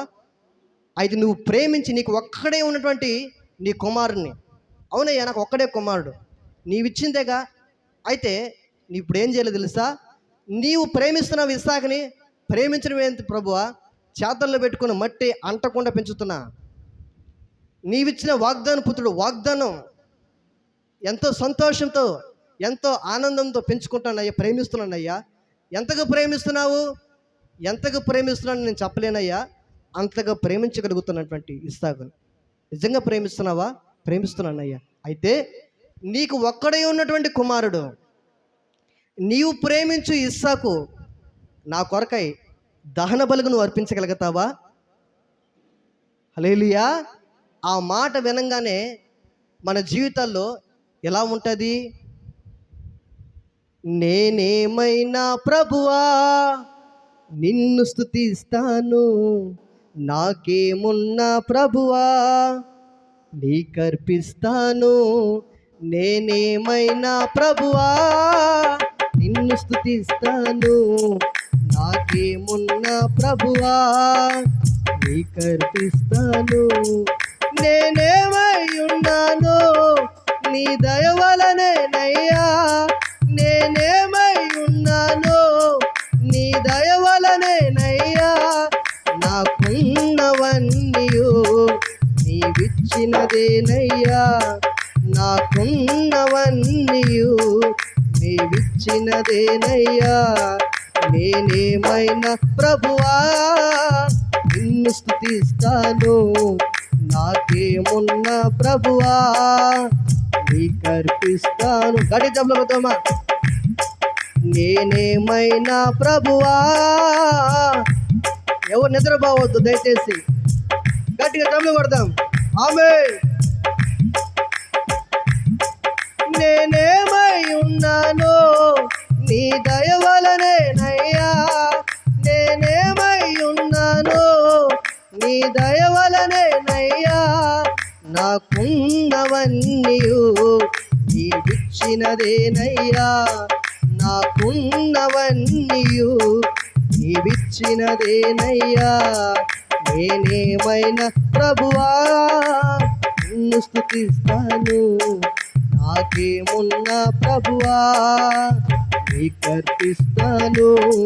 నేనేమైనా ప్రభువా నిన్ను స్తుతిస్తాను, నాకేమున్నా ప్రభువా నీకర్పిస్తాను. హల్లెలూయా. ఎప్పుడైతే అబ్రహాము, అయ్యా నేను కలిగి ఉన్నదంతా నీవిచ్చిందే, ఇది కలిగి ఉన్నది ఏది కూడా నా జ్ఞానముతోనో నా బలముతోనో నేను సంపాదించిందని నేను ఎప్పటికీ తలంచను. కలిగి ఉన్నది ఏదైనా సరే సర్వము నీవిచ్చిందే గనుక నీవిచ్చింది అది ఏదైనాను అది నీకే అర్పిస్తాను ప్రభువా అని అబ్రహాము దేవునితో అన్నప్పుడు దేవుడు మురిసిపోయి సంతోషపడిపోయి, అబ్రామా అయితే నీకు ఒక్కడై ఉన్నటువంటి నీవు ప్రేమించు ఇస్సాకుని నేను చూపించేటువంటి దేశానికి వెళ్ళి ఆ పర్వతం మీద దహన బలిగా అర్పిస్తావా? దహన బలిగా నా కొరకు నువ్వు అర్పించగలుగుతావా అని అబ్రహాం అంటే, నేను అర్పించలేనయ్యా, నువ్వేం దేవుడు అయ్యా, నీ చిత్తం అన్నప్పుడు నీ ఉద్దేశం అన్నప్పుడు నువ్వు ఏదైనా చెప్తే చేయడానికి ఇష్టపడతాను అన్నప్పుడు ఏదైనా మంచి శుభకార్యం చేయాలి, మంచి వార్త చెప్పాలి. కానీ నీవిచ్చినటువంటి కుమారునే నేను ప్రేమించి నాకు ఒక్కడే ఉన్నటువంటి కుమారుని నీవు దహన బలిగా అర్పించమని చెప్తున్నావే, ఇది నీకు న్యాయమా? ఇది నీకు తగుతుందా అని అబ్రహాము దేవుని ప్రశ్నించలేదు. హల్లెలూయా, హల్లెలూయా. కుమ్మరివాణ్ణి నన్ను ఎందుకు ఇలా రూపించావు, నన్ను ఎందుకు ఇలా చేశావు అని ఏనాడైనా కుమ్మరివాణ్ణి చూసి ఎప్పుడైనా అనగలుగుతుందా? అనలేదా? ఎప్పుడు అనలేదు. ఎందుకనంటే అది ఆ మట్టి సారి మీదకి రాకముందు దేవుడు ఆ కుమ్మరివాడు ఆ మట్టిని ఎంతో పిసుకుతుంటాడు. హల్లెలూయా. అది గడ్డలుగా ఉన్నప్పుడు అది నలపబడిన దాంట్లో ఒక రూపం రావడం నిమిత్తమై మంచి కుమ్మరి ఏం చేస్తాడు అంటే గడ్డలుగా ఉన్నటువంటి ఆ మట్టిని తీసుకొచ్చి బాగుగా నలుపుతాడు, మెత్తగా నలుపుతాడు, నీళ్ళు పోసి నలుపుతాడు.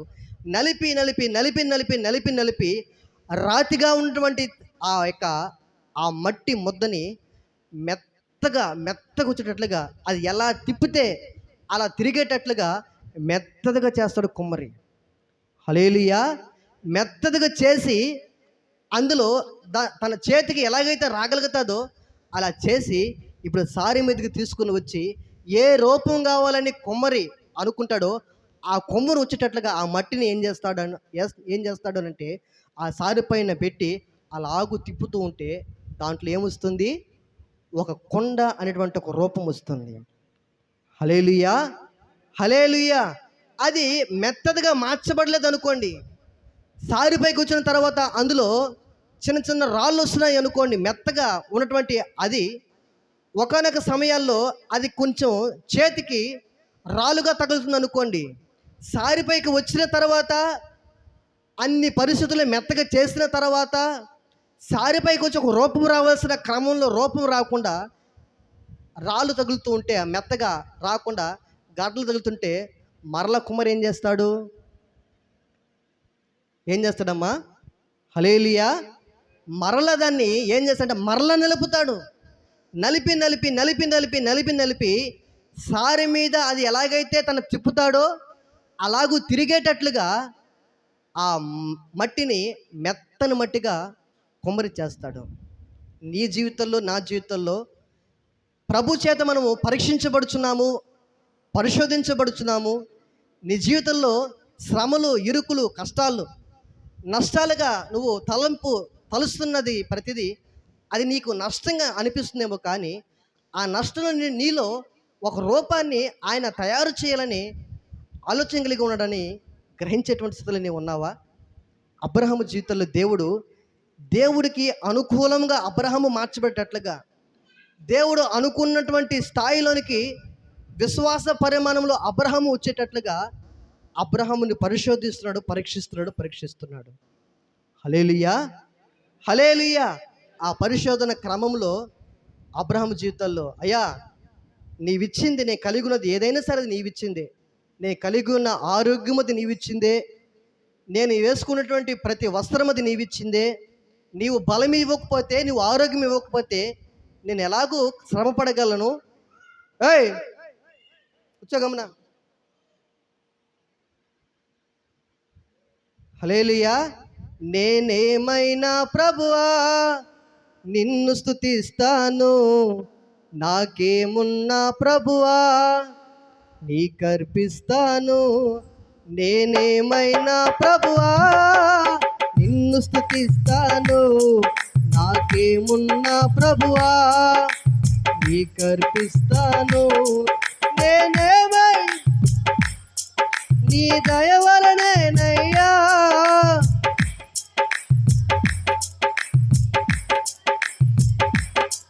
నాకున్నవన్నీయు నీవిచ్చినదేనయ్యా, నాకున్నవన్నీయు నీవిచ్చినదేనయ్యా.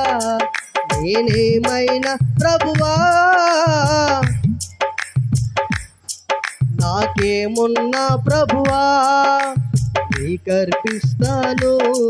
నేనేమైనా ప్రభువా నిన్ను స్తుతిస్తాను, నాకేమున్నా ప్రభువా నీకర్పిస్తాను. హల్లెలూయా. ఎప్పుడైతే అబ్రహామాని దేవుడు పిలిచాడో, నీ చిత్తం ప్రభు అని చెప్పి ఈ పాట పాడేశాడు అబ్రహాం. నేనేమైనాను ప్రభువా, అది నీ దయ వల్లనే. నేను కలిగి ఉన్నది ఏదైనా అది నీ వల్లనే ప్రభువా.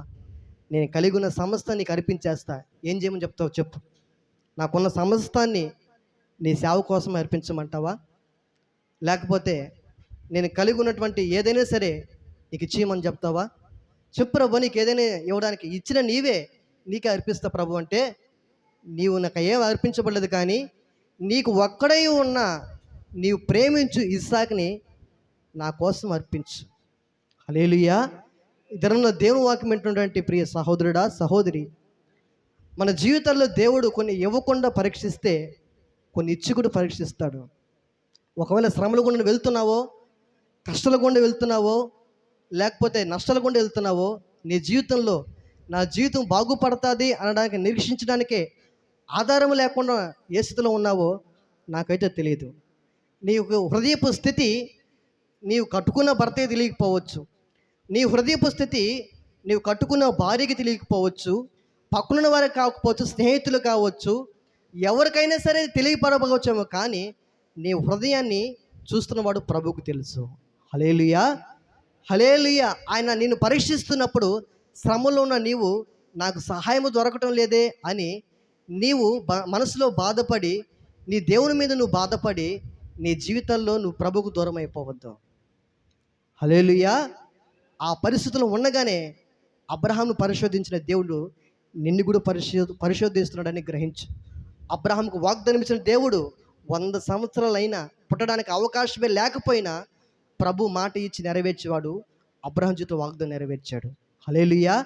అదే అబ్రహాంకి విశ్వాసంగా మార్చబడింది, అదే అబ్రహాంకి నీతిగా మార్చబడింది. ఇప్పుడు విశ్వాసం నుండి పరిపూర్ణమైన విశ్వాసంలోనికి అబ్రహాం తీసుకొచ్చే క్రమంలో ఇప్పుడు వాగ్దానము ఇచ్చి ఇప్పుడు పరీక్షిస్తున్నాడు. మొదటేమో వాగ్దానము ఇచ్చి నెరవేర్చబడకుండా ఆలస్యం చేసి పరిశోధిస్తే, వాగ్దానం ఇచ్చిన తర్వాత ఆ వాగ్దానం నెరవేర్చబడిన తర్వాత ఇస్సాకు అనే వాగ్దాన పుత్రుని ఇచ్చిన తర్వాత మరొకసారి పరిశోధిస్తున్నాడు అబ్రహాంని. హల్లెలూయా. నీకు ఒక్కడే ఉన్న నీవు ప్రేమించు ఇస్సాకుని నా కొరకే దహన బలులను నువ్వు అర్పించగలుగుతావా అన్నప్పుడు, నీవేం దేవుడు అయ్యా, నీవేం నమ్మదగిన వాడివి, ఇది నీకు తగునా, ఇది నీకు న్యాయమేనా అని అబ్రహాము దేవుని ప్రశ్నించక ఏం చేశాడు తెలుసా? చదవండి 3వ వచనం. తెల్లవారినప్పుడు అబ్రహాము లేచి తన గాడిదకు గంత కట్టి తన పనివారులు 2 తన కుమారునికి ఇస్సాకును వెంట పెట్టుకొని దహన బలి కొరకు కట్టెలు చీల్చి లేచి దేవుడు తనతో చెప్పిన చోటికి వెళ్ళెను. హల్లెలూయా. తెల్లవారినప్పుడు రాత్రికాల సమయంలో దేవుడు అబ్రహాంకి వాగ్దానం తెలియపరిచాడు. నీకు ఒక్కడే ఉన్న నీవు ప్రేమించు ఇస్సాకుని నేను చూపించేటువంటి పర్వతం మీద దహన బలిగా అర్పించు అబ్రహాం అంటే నీ చిత్తమే ప్రభు అని సాగిలపడి తల ఉంచాడు తప్ప ప్రభుకి ఎదురు చెప్పి వెళ్ళిపోయే స్థితిలో అబ్రహాం లేడు. హల్లెలూయా. ఈ దినమున ప్రభు యొక్క ప్రేమను అనుభవించలేనట్లుగా ప్రభు ప్రేమకి నిన్ను దూరం చేసేది అది నీ జీవితంలో ఏముంది? అది ఏదైనా సరే ప్రభు అడుగుతున్నాడు, నీవు ప్రేమించేది, నీకు ఒక్కడే నువ్వు ప్రేమిస్తున్నది ఏదో అది ప్రభు కొరకు నువ్వు దహన బలిగా సమర్పించగలవా? ప్రభువుకు కావాల్సింది నీ పైరూపం కాదు, ప్రభువుకు కావాల్సింది నీ యొక్క ఆస్తిపాస్తులు కాదు, నువ్వు వేసే కానుక కాదు, నువ్వు చేసే పని కాదు, నువ్వు ప్రకటించేటువంటి సువార్త కాదు. నీ దేవునికి కావాల్సింది ఏంటో తెలుసా? దహన బలిగా నీ యొక్క హృదయాన్ని ప్రభుకు అర్పించగలవా? హల్లెలూయా. నీ పైరూపాన్ని చూసి నీ పైరూపాన్ని ఆశపడేవాడు కాదు, అడిగేవాడు కాదు నీ ప్రభు. ఒకటే అడుగుతున్నాడు, నీవు ఇష్టపడేది, ఆయన ఇష్టపడేది, నీవు ఇష్టపడేది ఒకటే. నీ హృదయాన్ని ప్రభుకి అర్పణగా అర్పించగలిగిన స్థితిలో నీవు ఉన్నావు ఈ దినాన. ప్రభు అదే అడుగుతున్నాడు. ఇదిగో అబ్రహామును అడిగినట్టుగా నీవు ప్రేమించి నీకు ఒక్కడే ఉన్నటువంటి కుమారుణ్ణి నా నిమిత్తం దహన బలి నువ్వు అర్పించగలుగుతావా అని అబ్రహాం అడిగినప్పుడు అబ్రహాం వినుదిరగలేదు. హల్లెలూయా. సమస్తం నీవు ఇచ్చిన వాడివే, నీకే ప్రభువా అని తెల్లవారినప్పుడు బయలుదేరగలిగాడు. దినమున ప్రభుకి నీకు దూరం చేస్తున్నది ఏదైనా సరే ప్రభు ఇదను అడుగుతున్నాడు, దాన్ని నువ్వు దహన బలిగా అర్పించగలవా? హల్లెలూయా. నా శ్రమదినమున నాకు తరమిచ్చి నా మార్గములో తోడున్నవాడా, నా శ్రమదినమున నాకు తరమిచ్చి నా మార్గములో తోడున్నవాడా, నా హృదయమునే బలిపీఠము చేసి, నా హృదయమునే బలిపీఠము చేసి అర్పించెదా బలి అర్పణ, అర్పించెదా హృదయర్పణ. ఆధారము నీవే దేవా, ఆది సంభూతుడా, ఆధారము నీవే దేవా, ఆది సంభూతుడా, ఆధారము నీవే దేవా. హల్లెలూయా. నా శ్రమ దినమున నా పుత్రీపించిన వాడు, నా మార్గంలో తోడున్నవాడు.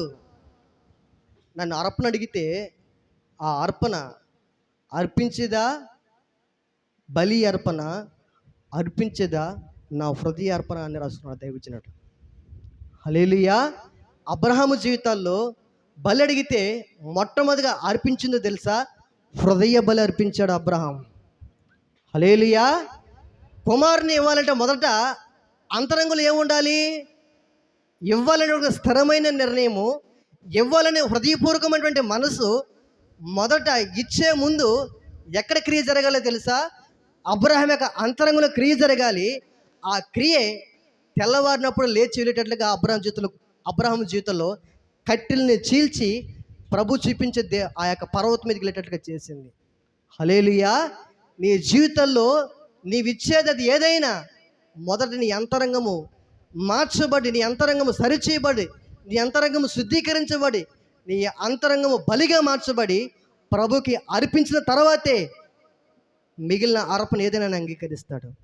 హల్లెలూయా. కయ్యూను హేబెలు ఇద్దరు అర్పణ అర్పించారు. కయ్యూను అర్పించిన అర్పణ కంటే శ్రేష్టమైనటువంటి అర్పణ హేబెలు ఎలా అర్పించాడు అంటే, మొదట తన హృదయంలో శ్రేష్టమైన దానికంటే శ్రేష్టమైనది ప్రభుకి అర్పించాలని అని అంతరంగ స్థిరమైన నిర్ణయం కలిగిన వాడుగా హేబెలు ఉండి మొదటగా తన అంతరంగాన్ని అర్పించి తర్వాత తన మంగళలో కలిగి ఉన్నటువంటి శ్రేష్టమైన దాన్ని తీసుకొచ్చి ప్రభుకు సమర్పించాడు. హల్లెలూయా. ఈ దినంలో నీ అంతరంగం ప్రభుకు కావాలి తప్ప, ప్రభువుకు చేసేది అది ఏదైనా సరే అది రెండవది, మొదటిది నీ అంతరంగం ప్రభువుకి కావాలి. అయితే నీ అంతరంగము ప్రభు మీద ఆనుకొని, ప్రభు మీద ఆధారపడి, ప్రభు ఇచ్చేటువంటి విశ్వాస పరిమాణంలో ఒక్కొక్కటిగా ఆ స్థాయిలో నీవు ఎదిగే స్థితిలో, మనం ఎదిగే స్థితిలో మనం ఉన్నామా? లేకపోతే శోధకుడికి గురైపోయి ప్రభువుకి నుండి దూరం అయిపోయే స్థితిలో నీవు ఉన్నామా? నీ దినమున నువ్వు ఏ విధంగా శోధించబడుచు, ఏ శోధనకు గురైపోయావు, ఏ శోధన చేత పడిపోయావు? పడిపోతున్న నిన్ను ప్రభు అడుగుతున్నాడు, ఇదిగో నీ హృదయంలో నాకు స్థానం కావాలి. ఆమేన్. హల్లెలూయా. నీవు హృదయ బలి అర్పించగలవా? నేను ఒక ఉన్నతమైన శ్రేష్ఠుడి కంటే శ్రేష్టమైన స్థితిలో ప్రభు నిలబెట్టగలడు. అబ్రహాంకి విశ్వాసులకు తండ్రి అని పిల్లలు వాగ్దానం బట్టి పొందుకున్నప్పుడు విశ్వాసులు తండ్రికి మార్చబడితే, ఇప్పుడు అబ్రాహాము పరిపూర్ణమైనటువంటి విశ్వాసం తీసుకున్నట్లుగా ప్రభు అడుగుతున్నాడు, నీవు ప్రేమించు ఒక్కడైనా నీ కుమారుని నా కొరకే దహన బలిగా అర్పించు.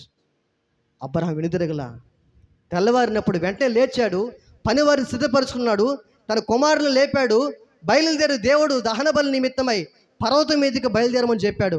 బయలుదేరగానే తన కుమారుని సిద్ధపరుచుకున్నాడు, పనివారిని సిద్ధపరుచుకున్నాడు, గాడిదని సిద్ధపరుచుకున్నాడు, దహన బలి నిమిత్తమై కట్టెల్ని సమకూర్చుకున్నాడు.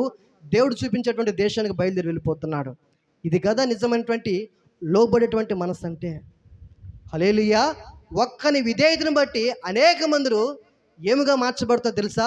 భూమి యొక్క సమస్త వంశములు ఆశీర్వదించబడినటువంటి విధానంలో అబ్రహాం యొక్క ఒక్కడి యొక్క విధేయతను బట్టి భూమి యొక్క సమస్త వంశాలు ఆశీర్వదించబడుచున్నాయి.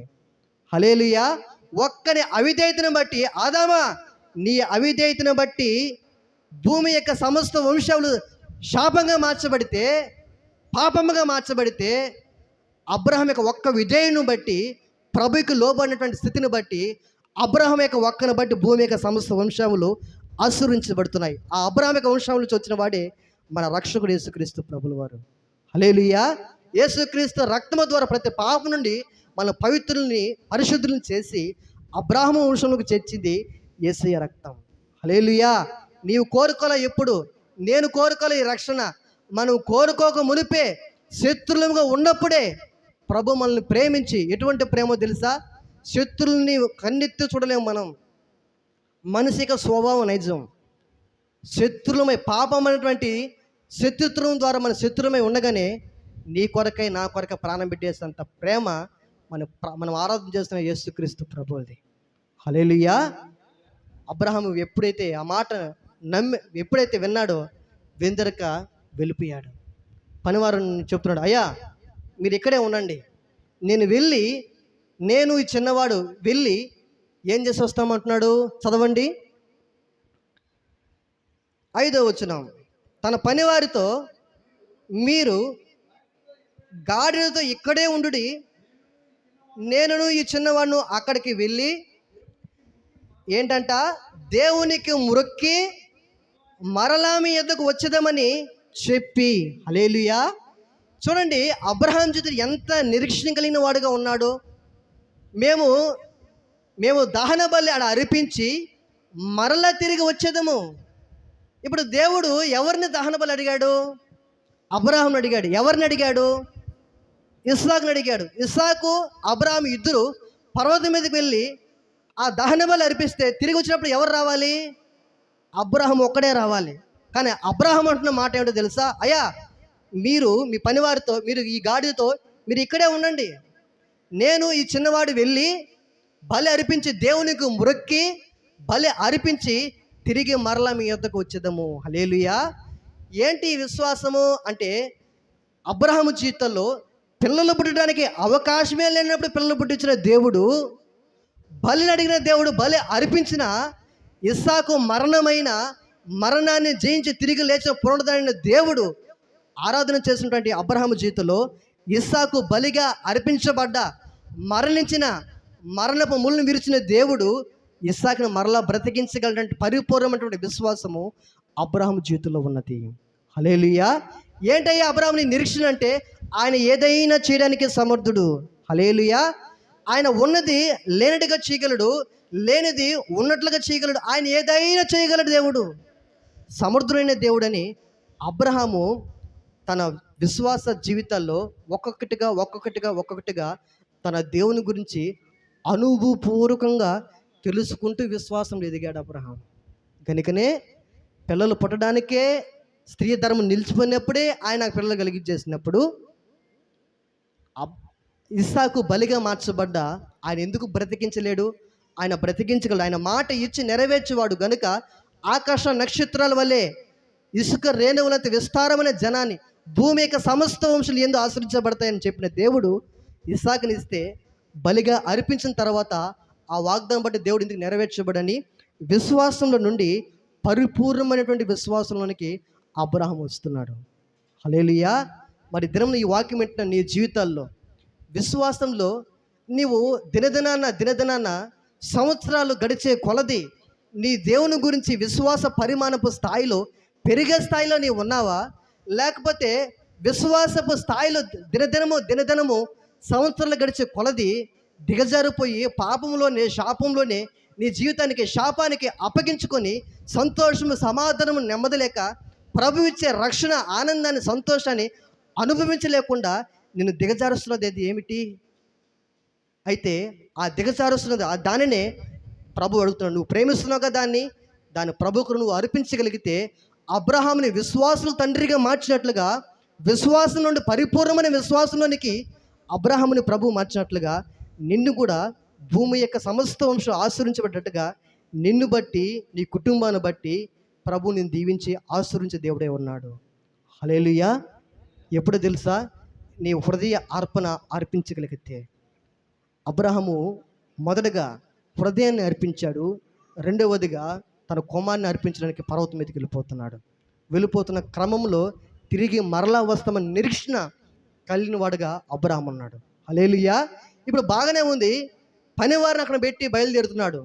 ఇప్పుడు డైరెక్ట్ కుమారుడు అడుగుతున్నాడు, తండ్రి బలికి కట్టెలున్నాయి, ప్రభు నీకు చెప్పాడు వెళ్తున్నాం, మరి దహన బలి అర్పించడానికి పొట్టేలు ఎక్కడ నాయనా అంటే అబ్రహాం అంటున్నాడు, యెహోవా ఈరే, యెహోవయే చూచుకును, దహన బలికి దేవుడే ఆయన మనకు సిద్ధపరిచి ఉంటాడని నువ్వు రానాయనని చెప్పుకొని వెళ్ళి ఆ పర్వం మీదకి వెళ్ళి ఇస్సాకుని బంధించి కట్లు పేర్చి బలిపీఠం కట్టి ఆ బలిపీఠం మీద ఇస్సాకును పరుండు పెడితే ఇస్సాకు అంటాడు, నాయనా తండ్రి పర్వతం మీదకి వెళితే బలికి దేవుడు సిద్ధపరుస్తాడని చెప్పావు, ఆ బలి ఇవ్వమని చెప్పింది నన్నేనా బలిగా ఇవ్వమని చెప్పింది. అయితే నీవు దేవుడికి బలి ఇవ్వమని ఎప్పుడైతే అడిగాడో, నీకు ఒక్కడే ఉన్నా నువ్వు ప్రేమించే ఇస్సాకుని నన్ను నువ్వు ఎంతగా ప్రేమిస్తావు నాకు తెలుసు, కానీ ఇంతగా ప్రేమిస్తున్నటువంటి నన్ను నీ దేవుని బట్టి అర్పించడానికి హృదయ అర్పణ అర్పించి బలిగానే నడిపించడానికి పర్వతం మీద తీసుకొచ్చావే, నీవు నీ దేవునికి నువ్వు లోబడినప్పుడు నా తండ్రి ఏంటంటే శారీరకంగా కన్నా నా తండ్రి అయినా నీకు లోబడము నాకు తక్కువైన పని కాదని చెప్పి నీవు నీ దేవునికి లోబడినట్లుగా నా తండ్రి అయిన అబ్రహామా, నీవు నీ దేవుడు నన్నే బలి కోరి ఉంటే నేనే ఆ బలికి సిద్ధపరచబడతానని హృదయపూర్వకంగా బలికి ఇస్సాకు అప్పగించుకున్నాడు. హల్లెలూయా. నీవు అబ్రహాము దేవుడికి లోబడితే అబ్రహాం తన కుమారుడైన ఇస్సాకు లోబడుతున్నాడు. ఈ దినంలో దేవునికి నువ్వు లోబడితే నీ కింద ఉన్న వారు సమస్తమైన వారు కూడా నీకు లోబడతారు. హల్లెలూయా. ఈ సత్యాన్ని నువ్వు మర్చిపోవద్దు. ఒకవేళ నీ భర్త నీకు పోతున్నాడేమో, నీ భార్య నీకు లోబడలేకపోతుందేమో, లేకపోతే నీ జీవితాలు ఇది జరుగుతుందనే నిరీక్షణ ఆధారమే లేదేమో, అది ఏదైనా సరే నీ జీవితం నువ్వు ప్రభు మాటకు లోబడి ప్రభు మాటను నమ్మి విశ్వాసముతో ప్రభువుని ఆనుకొని నువ్వు ప్రభు కొరకు బ్రతకగలిగితే నీ కింద ఉన్నటువంటి ప్రతి పరిస్థితి, అది ఏ పరిస్థితి అయినా సరే నీ ముందు తల వంచాల్సిందే. హల్లెలూయా. అబ్రహాము దేవుడికి లోబడితే ఇస్సాకు తన తండ్రి అయిన అబ్రహాముకు లోబడుతున్నాడు. నీ ఇష్టమే నాయనా, నీ దేవుడు నన్నే బలికి అర్పిస్తే నేను అర్పించుకుందును అని ఇస్సాకు అనగలుగుతున్నాడు. హల్లెలూయా. నీవు ఒకప్పుడు పాపములో శాపంలో మనందరమే కొట్టుమిట్లాడిపోతున్న మన బ్రతుకులకి నిజమైనటువంటి అర్థం ఇవ్వడానికి మన పరమ తండ్రి అయినటువంటి ప్రభు, మన రక్షకుడైనటువంటి యేసుక్రీస్తు ప్రభు కూడా పరమును వీడి భూమికి నీ కొరకై నా కొరకై దిగి వచ్చాడు. దిగి వచ్చి ఏం చేస్తాడో తెలుసా? ఆఖరి రక్త బొట్టు వరకు, అయ్యా నీవు నా కోసం ఏం చేసావయ్యా అని అంటే, నా ఒంటిలో ఉన్నటువంటి రక్తం అంతా నీ కొరకు దారబోసాను నాయన. ఎటువంటి ప్రేమతో ప్రేమిస్తావు నన్ను? నిన్ను ఎవరు ప్రేమించలేనట్లుగా, ఎవరు అర్థం చేసుకోలేనట్లుగా శాశ్వతమైన ప్రేమతో నిన్ను ప్రేమించుచున్నాను. హల్లెలూయా. ఆ శాశ్వతమైన ప్రేమలో ఆయన నువ్వు మరొకసారి సిలువ వేస్తున్నప్పటికీ సిలువ వేసుకోవడానికి ఆయన ఇష్టపడుతున్నాడు తప్ప, ఆయన నీ ఎడల దీర్ఘశాంతమే చూపుతున్నాడు తప్ప, నీవు ఆయన గాయపరుస్తున్న విధానం బట్టి గాయానికి ఆయన లోనై నీ మీద ఉగ్రతను మాత్రం చూపించడం లేదు. కానీ ఆయన కనికరము, జాలి, దీర్ఘశాంతము నీ ఎడల ఇంకా కనపరుస్తూనే నా కుమారుడు ఈ క్షణమైనా, నా కుమార్తె ఈ పరిస్థితుల్లోనైనా నా పైన ఆధారపడుతుందేమో, నా సహాయం కోరుతుందేమో, నా సహాయాన్ని బట్టి నేను వారిని ఆశీర్వదించబోతున్నానని ప్రభు ఆశ కలిగి, ఆలోచన కలిగి ప్రభు ఉంటే నీ జీవితంలో నీవు కూడా అటువంటి ఆశతోనే ప్రభు వైపు నువ్వు తిరగగలిగితే దేవుడు నిశ్చయంగా నీ జీవితం కూడా ఆశీర్వదించబోతున్నాడు. హల్లెలూయా. హల్లెలూయా. అది ఏదైనా సరే నువ్వు విడిచిపెట్టుకోవడానికి, ప్రభు పాదాల చెంత మొరపెట్టుకోవడానికి నువ్వు ఇష్టపడితే, ప్రభు పాదాల చెంత నువ్వు కూర్చోగలిగితే విడుదలిచ్చే దేవుడు, కనికరించే దేవుడు, అది ఎంత స్థితిగతులే అయినా నేను విడిపించడానికి ఆయన సమర్థుడైనటువంటి దేవుడు ఉన్నాడు. హల్లెలూయా. ఎప్పుడైతే ఆ పర్వతం మీదకి వెళ్ళి కత్తి ఎత్తేసాడు, కత్తి వెళ్ళి ఎప్పుడైతే హృదయపూర్వకంగా మరొక ఆలోచన లేకుండా ఎప్పుడైతే కత్తి వెత్తి, ఎప్పుడైతే దేవుని పేరట ఎప్పుడైతే బలి అర్పించడానికి కత్తి ఎత్తి వేస్తున్నాడో, పరలోకం నుండి దేవుని యొక్క దూత స్వరము అబ్రహాంకి వినిపిస్తుంది. చదవండి ఆ మాట.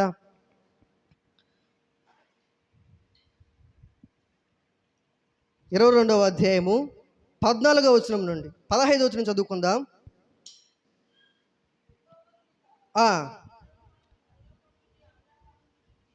ఇట్లా నేను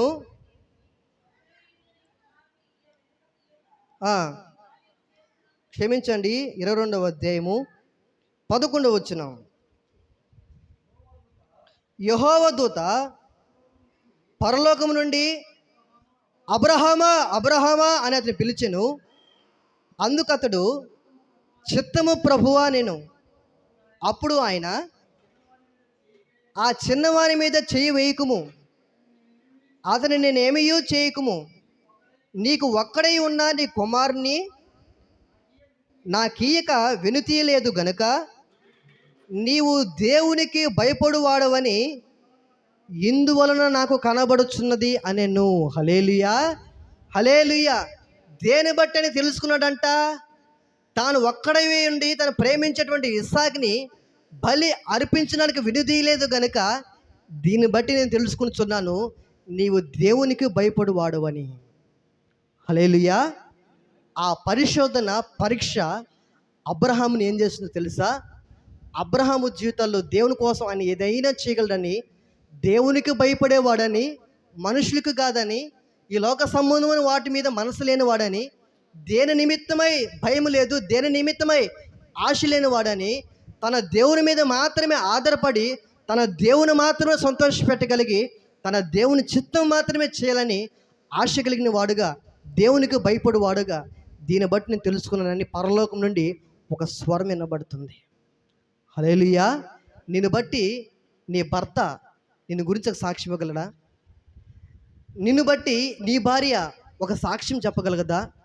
నిన్ను బట్టి మీ తల్లిదండ్రులు సాక్ష్యం చెప్పగలరా? తల్లిదండ్రులు బట్టి బిడ్డలు సాక్ష్యం చెప్పగలరా? మన కుటుంబాన్ని బట్టి ఇరుగు పొరుగు వారు సాక్ష్యం చెప్పగలరా? మన నివసిస్తున్నటువంటి గ్రామంలో కావచ్చు, సంఘంలో కావచ్చు, సేవకుడైనా కావచ్చు, దీన్ని బట్టి దేవునికి భయపడేటువంటి స్థితిలో ఉన్నటువంటి విధానంలో ఉన్నవారు వీళ్ళని సేవకుడు చెప్పగలిగిన స్థితిలో నీవు ఉన్నావా? హల్లెలూయా. నీవే స్థితిలో నీవు ఉన్నావు? ఎవరికి భయపడాలనుకుంటున్నావు? ఎవరికి భయపడుతున్నావు? ఎవరు నీ జీవితంలో కార్యం చేయాలనుకుంటున్నావు? ఎవరు కార్యం చేస్తారు? ఏది చేయాలని నీ జీవితంలో నీవు ఆరాధన చేస్తున్నటువంటి ప్రభువే తప్ప మరొకరు చేయడానికి ఎవ్వరూ లేరు. ఎందుకంటే ఆయనే నిజమైన దేవుడు గనుక. ఆమెను. హల్లెలూయా. ఆయనే సర్వశక్తిమంతుడు గనుక, ఆయనే ఉన్నవాడు, ఉన్నానని అనబడినవాడు, ఆయన తప్ప మరొక దేవుడు లేడు. దేవుడు అనడానికి అర్హత కలిగిన వాడు నేను ప్రకటిస్తున్న యేసుక్రీస్తు ప్రభుల వారు మాత్రమే. హల్లెలూయా. ఆ దేవుని యందు నువ్వు భయము భక్తి కలిగి ఉంటే నీ జీవితంలో సాధ్యము లేనిది అసాధ్యముగా కనబడుచున్నది. నీ జీవితంలో సాధ్యం ఏదైనా సరే, నీ జీవితంలో చేయలేని అనుకుపోతున్నది అది ఏదైనా సరే, నీవు దేవునికి భయపడి దేవుని కొరకు నువ్వు బ్రతకగలిగితే నీ ఎదురుగా కొండగా సమస్యగా పెద్దగా ఉంటున్నది ఏదైనా సరే, విశ్వాసం బట్టి ఈ యొక్క కొంబలి చెట్టు, ఈ యొక్క కొండ ఎత్తి సముద్రంలో పడవేయను బనుగాక అని నీవు ఆవగించేంత విశ్వాసం కలిగి నువ్వు చెప్పగలిగితే ఆ కొండ వెళ్ళి ఏం చేస్తుందంట? సముద్రం వెళ్ళి పడుతుందంట. ఆవగింజంత విశ్వాసం అంటే అది దేనికి సాదృశ్యంగా ఉంది? ఆవగింజ యొక్క రూపం ఎలా ఉంటుంది? ఎలా ఉంటుందమ్మా? చిన్నదిగా, అది దబ్బలుగా ఉంటుందా? పొడవుగా ఉంటుందా? రౌండ్గా ఉంటుందా? రౌండ్గా ఉంటుంది. సున్నా దేనికి? సున్నా పరిపూర్ణం. సున్నా అంటే పరిపూర్ణం. ఎక్కడ స్టార్ట్ చేస్తే తిరిగి వచ్చి ఆడకి వచ్చి ఏం చేయాలా? ఆడకే ముగించాలి. అదే పరిపూర్ణం. సున్నా పరిపూర్ణతకు గుర్తు. అలాగూ ఆవగింజంత విశ్వాసము అంటే పరిపూర్ణమైనటువంటి విశ్వాసం నీ జీవితంలో ఉంటే, ఆ పరిపూర్ణమైనటువంటి విశ్వాసం బట్టి ఈ కొంబలి చెట్టు అయినా సరే, ఈ కొండ అయినా సరే, నీకు కనబడుతున్నటువంటి అప్పుల సమస్య అయినా, అనారోగ్య పరిస్థితి అయినా, అది ఏదైనా సరే, ఇది వెళ్ళి సముద్రంలో పడవేయను బడును గాక అంటే అది వెళ్ళి పెకలించబడి పడిపోతుందంట. దేన్ని బట్టి తెలుసా? పరిపూర్ణమైన విశ్వాసం బట్టి. హల్లెలూయా. నీ జీవితంలో విశ్వాసం ఉంటే అది ఎంత పెద్దటువంటి నీ ముందు కనబడుతున్నా అది విశ్వాసం బట్టి తొలగించబడిపోతుంది. అయితే నీ జీవితంలో నువ్వు దేవునికి లోబడుతున్నావా? లోక సంబంధమైన వాటి మీద లోబడుతున్నావా? దేవుని మీద మనసు పెట్టుకుని బ్రతుకుతున్నావా? ఈ లోక సంబంధమైన వాటి మీద మనసు పెట్టుకుని బ్రతుకుతున్నావా? ఏది నీకు శాశ్వతమైన పరిష్కారం ఇవ్వగలిగేది, శాశ్వతమైనటువంటి ప్రేమ చూపించగలిగేది, శాశ్వతమైనటువంటి శాశ్వతమైన జీవితాన్ని ఇవ్వగలిగింది ఒక్కటే, నీ ప్రభువే, నీ దేవుడే ఇవ్వగలడు తప్ప మనకి ఏది కూడా శాశ్వతమైనది ఏది కూడా నీకు ఇవ్వలేదు. నీవు ఆరాధన చేస్తున్న దేవుడు మాత్రమే ఇవ్వగలడు. హల్లెలూయా. సాక్షాత్తు పరలోకంలో ఒక స్వరం వినబడుతుంది, అబ్రహామా, ఇందును బట్టి నీవు దేవునికి భయపడువాడవని నిజంగా తెలుసుకున్నాను అని చెప్పి ఇప్పుడు రెండో మారు దేవునికి దూత ప్రత్యక్షమై స్వరం వినబడుతుంది. చదవండి, ఇప్పుడు చదవండి ఆ మాటని. 22వ అధ్యాయము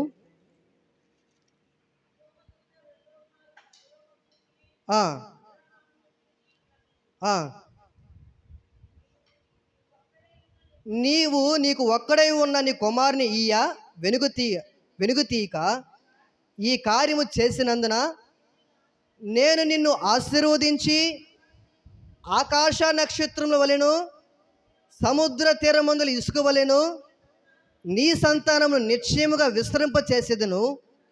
నీ సంతతి వారు తమ శత్రులు గవిని స్వాధీనపరుచుకుందురు. మరియు నీవు నా మాట వినినందున భూలోకంలోని జనములన్నీ నీ సంతానము వలన ఆశీర్వదించబడునని నా తోడని ప్రమాణం చేసి ఉన్నానని యెహోవా సెలవిచ్చిన నేను. హల్లెలూయా, హల్లెలూయా. ఇప్పుడు ఎప్పుడైతే ఆ పరిశోధనలో, ఆ పరీక్షలో అబ్రహాము నిలిచిన వాడై దేవుని మాటకి లోబడి ప్రభు చెప్పిన పని చేయడానికి, ఎప్పుడైతే తన సొంత కుమారుడు ఒక్కడై ప్రేమించేటువంటి ఇస్సాకుని ప్రభు చెప్పిన మాటను బట్టి బలి ఇవ్వడానికి ఎప్పుడైతే ఇష్టపడ్డాడో, ఇప్పుడు ఆశీర్వాదానికి మించిన ఆశీర్వాదము అబ్రహాము యొద్దకు వస్తుంది. ఎటువంటి ఆశీర్వాదం తెలుసా? భూమి యొక్క సమస్త వంశావులు నీ యందు ఆశీర్వదించబడతాయి అబ్రహామా. హల్లెలూయా. ఒక్కడు విధేయతను బట్టి భూలోకం అంతటి మీదకి ఆశీర్వాదం వచ్చేసింది. అదే ఒక్కడి అవిధేయతను బట్టి, ఆదాము యొక్క అవిధేయతను బట్టి భూలోకం మీదకి పాపము, శాపము వచ్చేసింది. ఈ దినమున నువ్వు దేవునికి లోబడి ఆశీర్వదించబడేటువంటి స్థితిలో ఉండాలని కోరుకుంటున్నావా? లేకపోతే ఆదాము వలె అవిధేయత చూపి నీ జీవితాన్ని శాపంగా మార్చుకొని, నీ కుటుంబాన్ని శాపంగా మార్చుకొని శాపగ్రస్తమైనటువంటి అనుభవం ఉండాలని కోరుకుంటున్నావా? నీవు ఆశీర్వించబడే గుంపులో ఉండాలని కోరుకుంటున్నావా? శపించబడిన గుంపులో ఉండాలని కోరుకుంటున్నావా? నీవు ఆశీర్వించబడిన గుంపులో ఉండాలనే నీ ప్రభు నీ కొరకు ప్రాణం పెట్టాడు. దీర్ఘశాంతం చూపుతున్నాడు, అవకాశం మీద అవకాశం ఇస్తున్నాడు, కృప వెంబడి కృప చూపుతున్నాడు.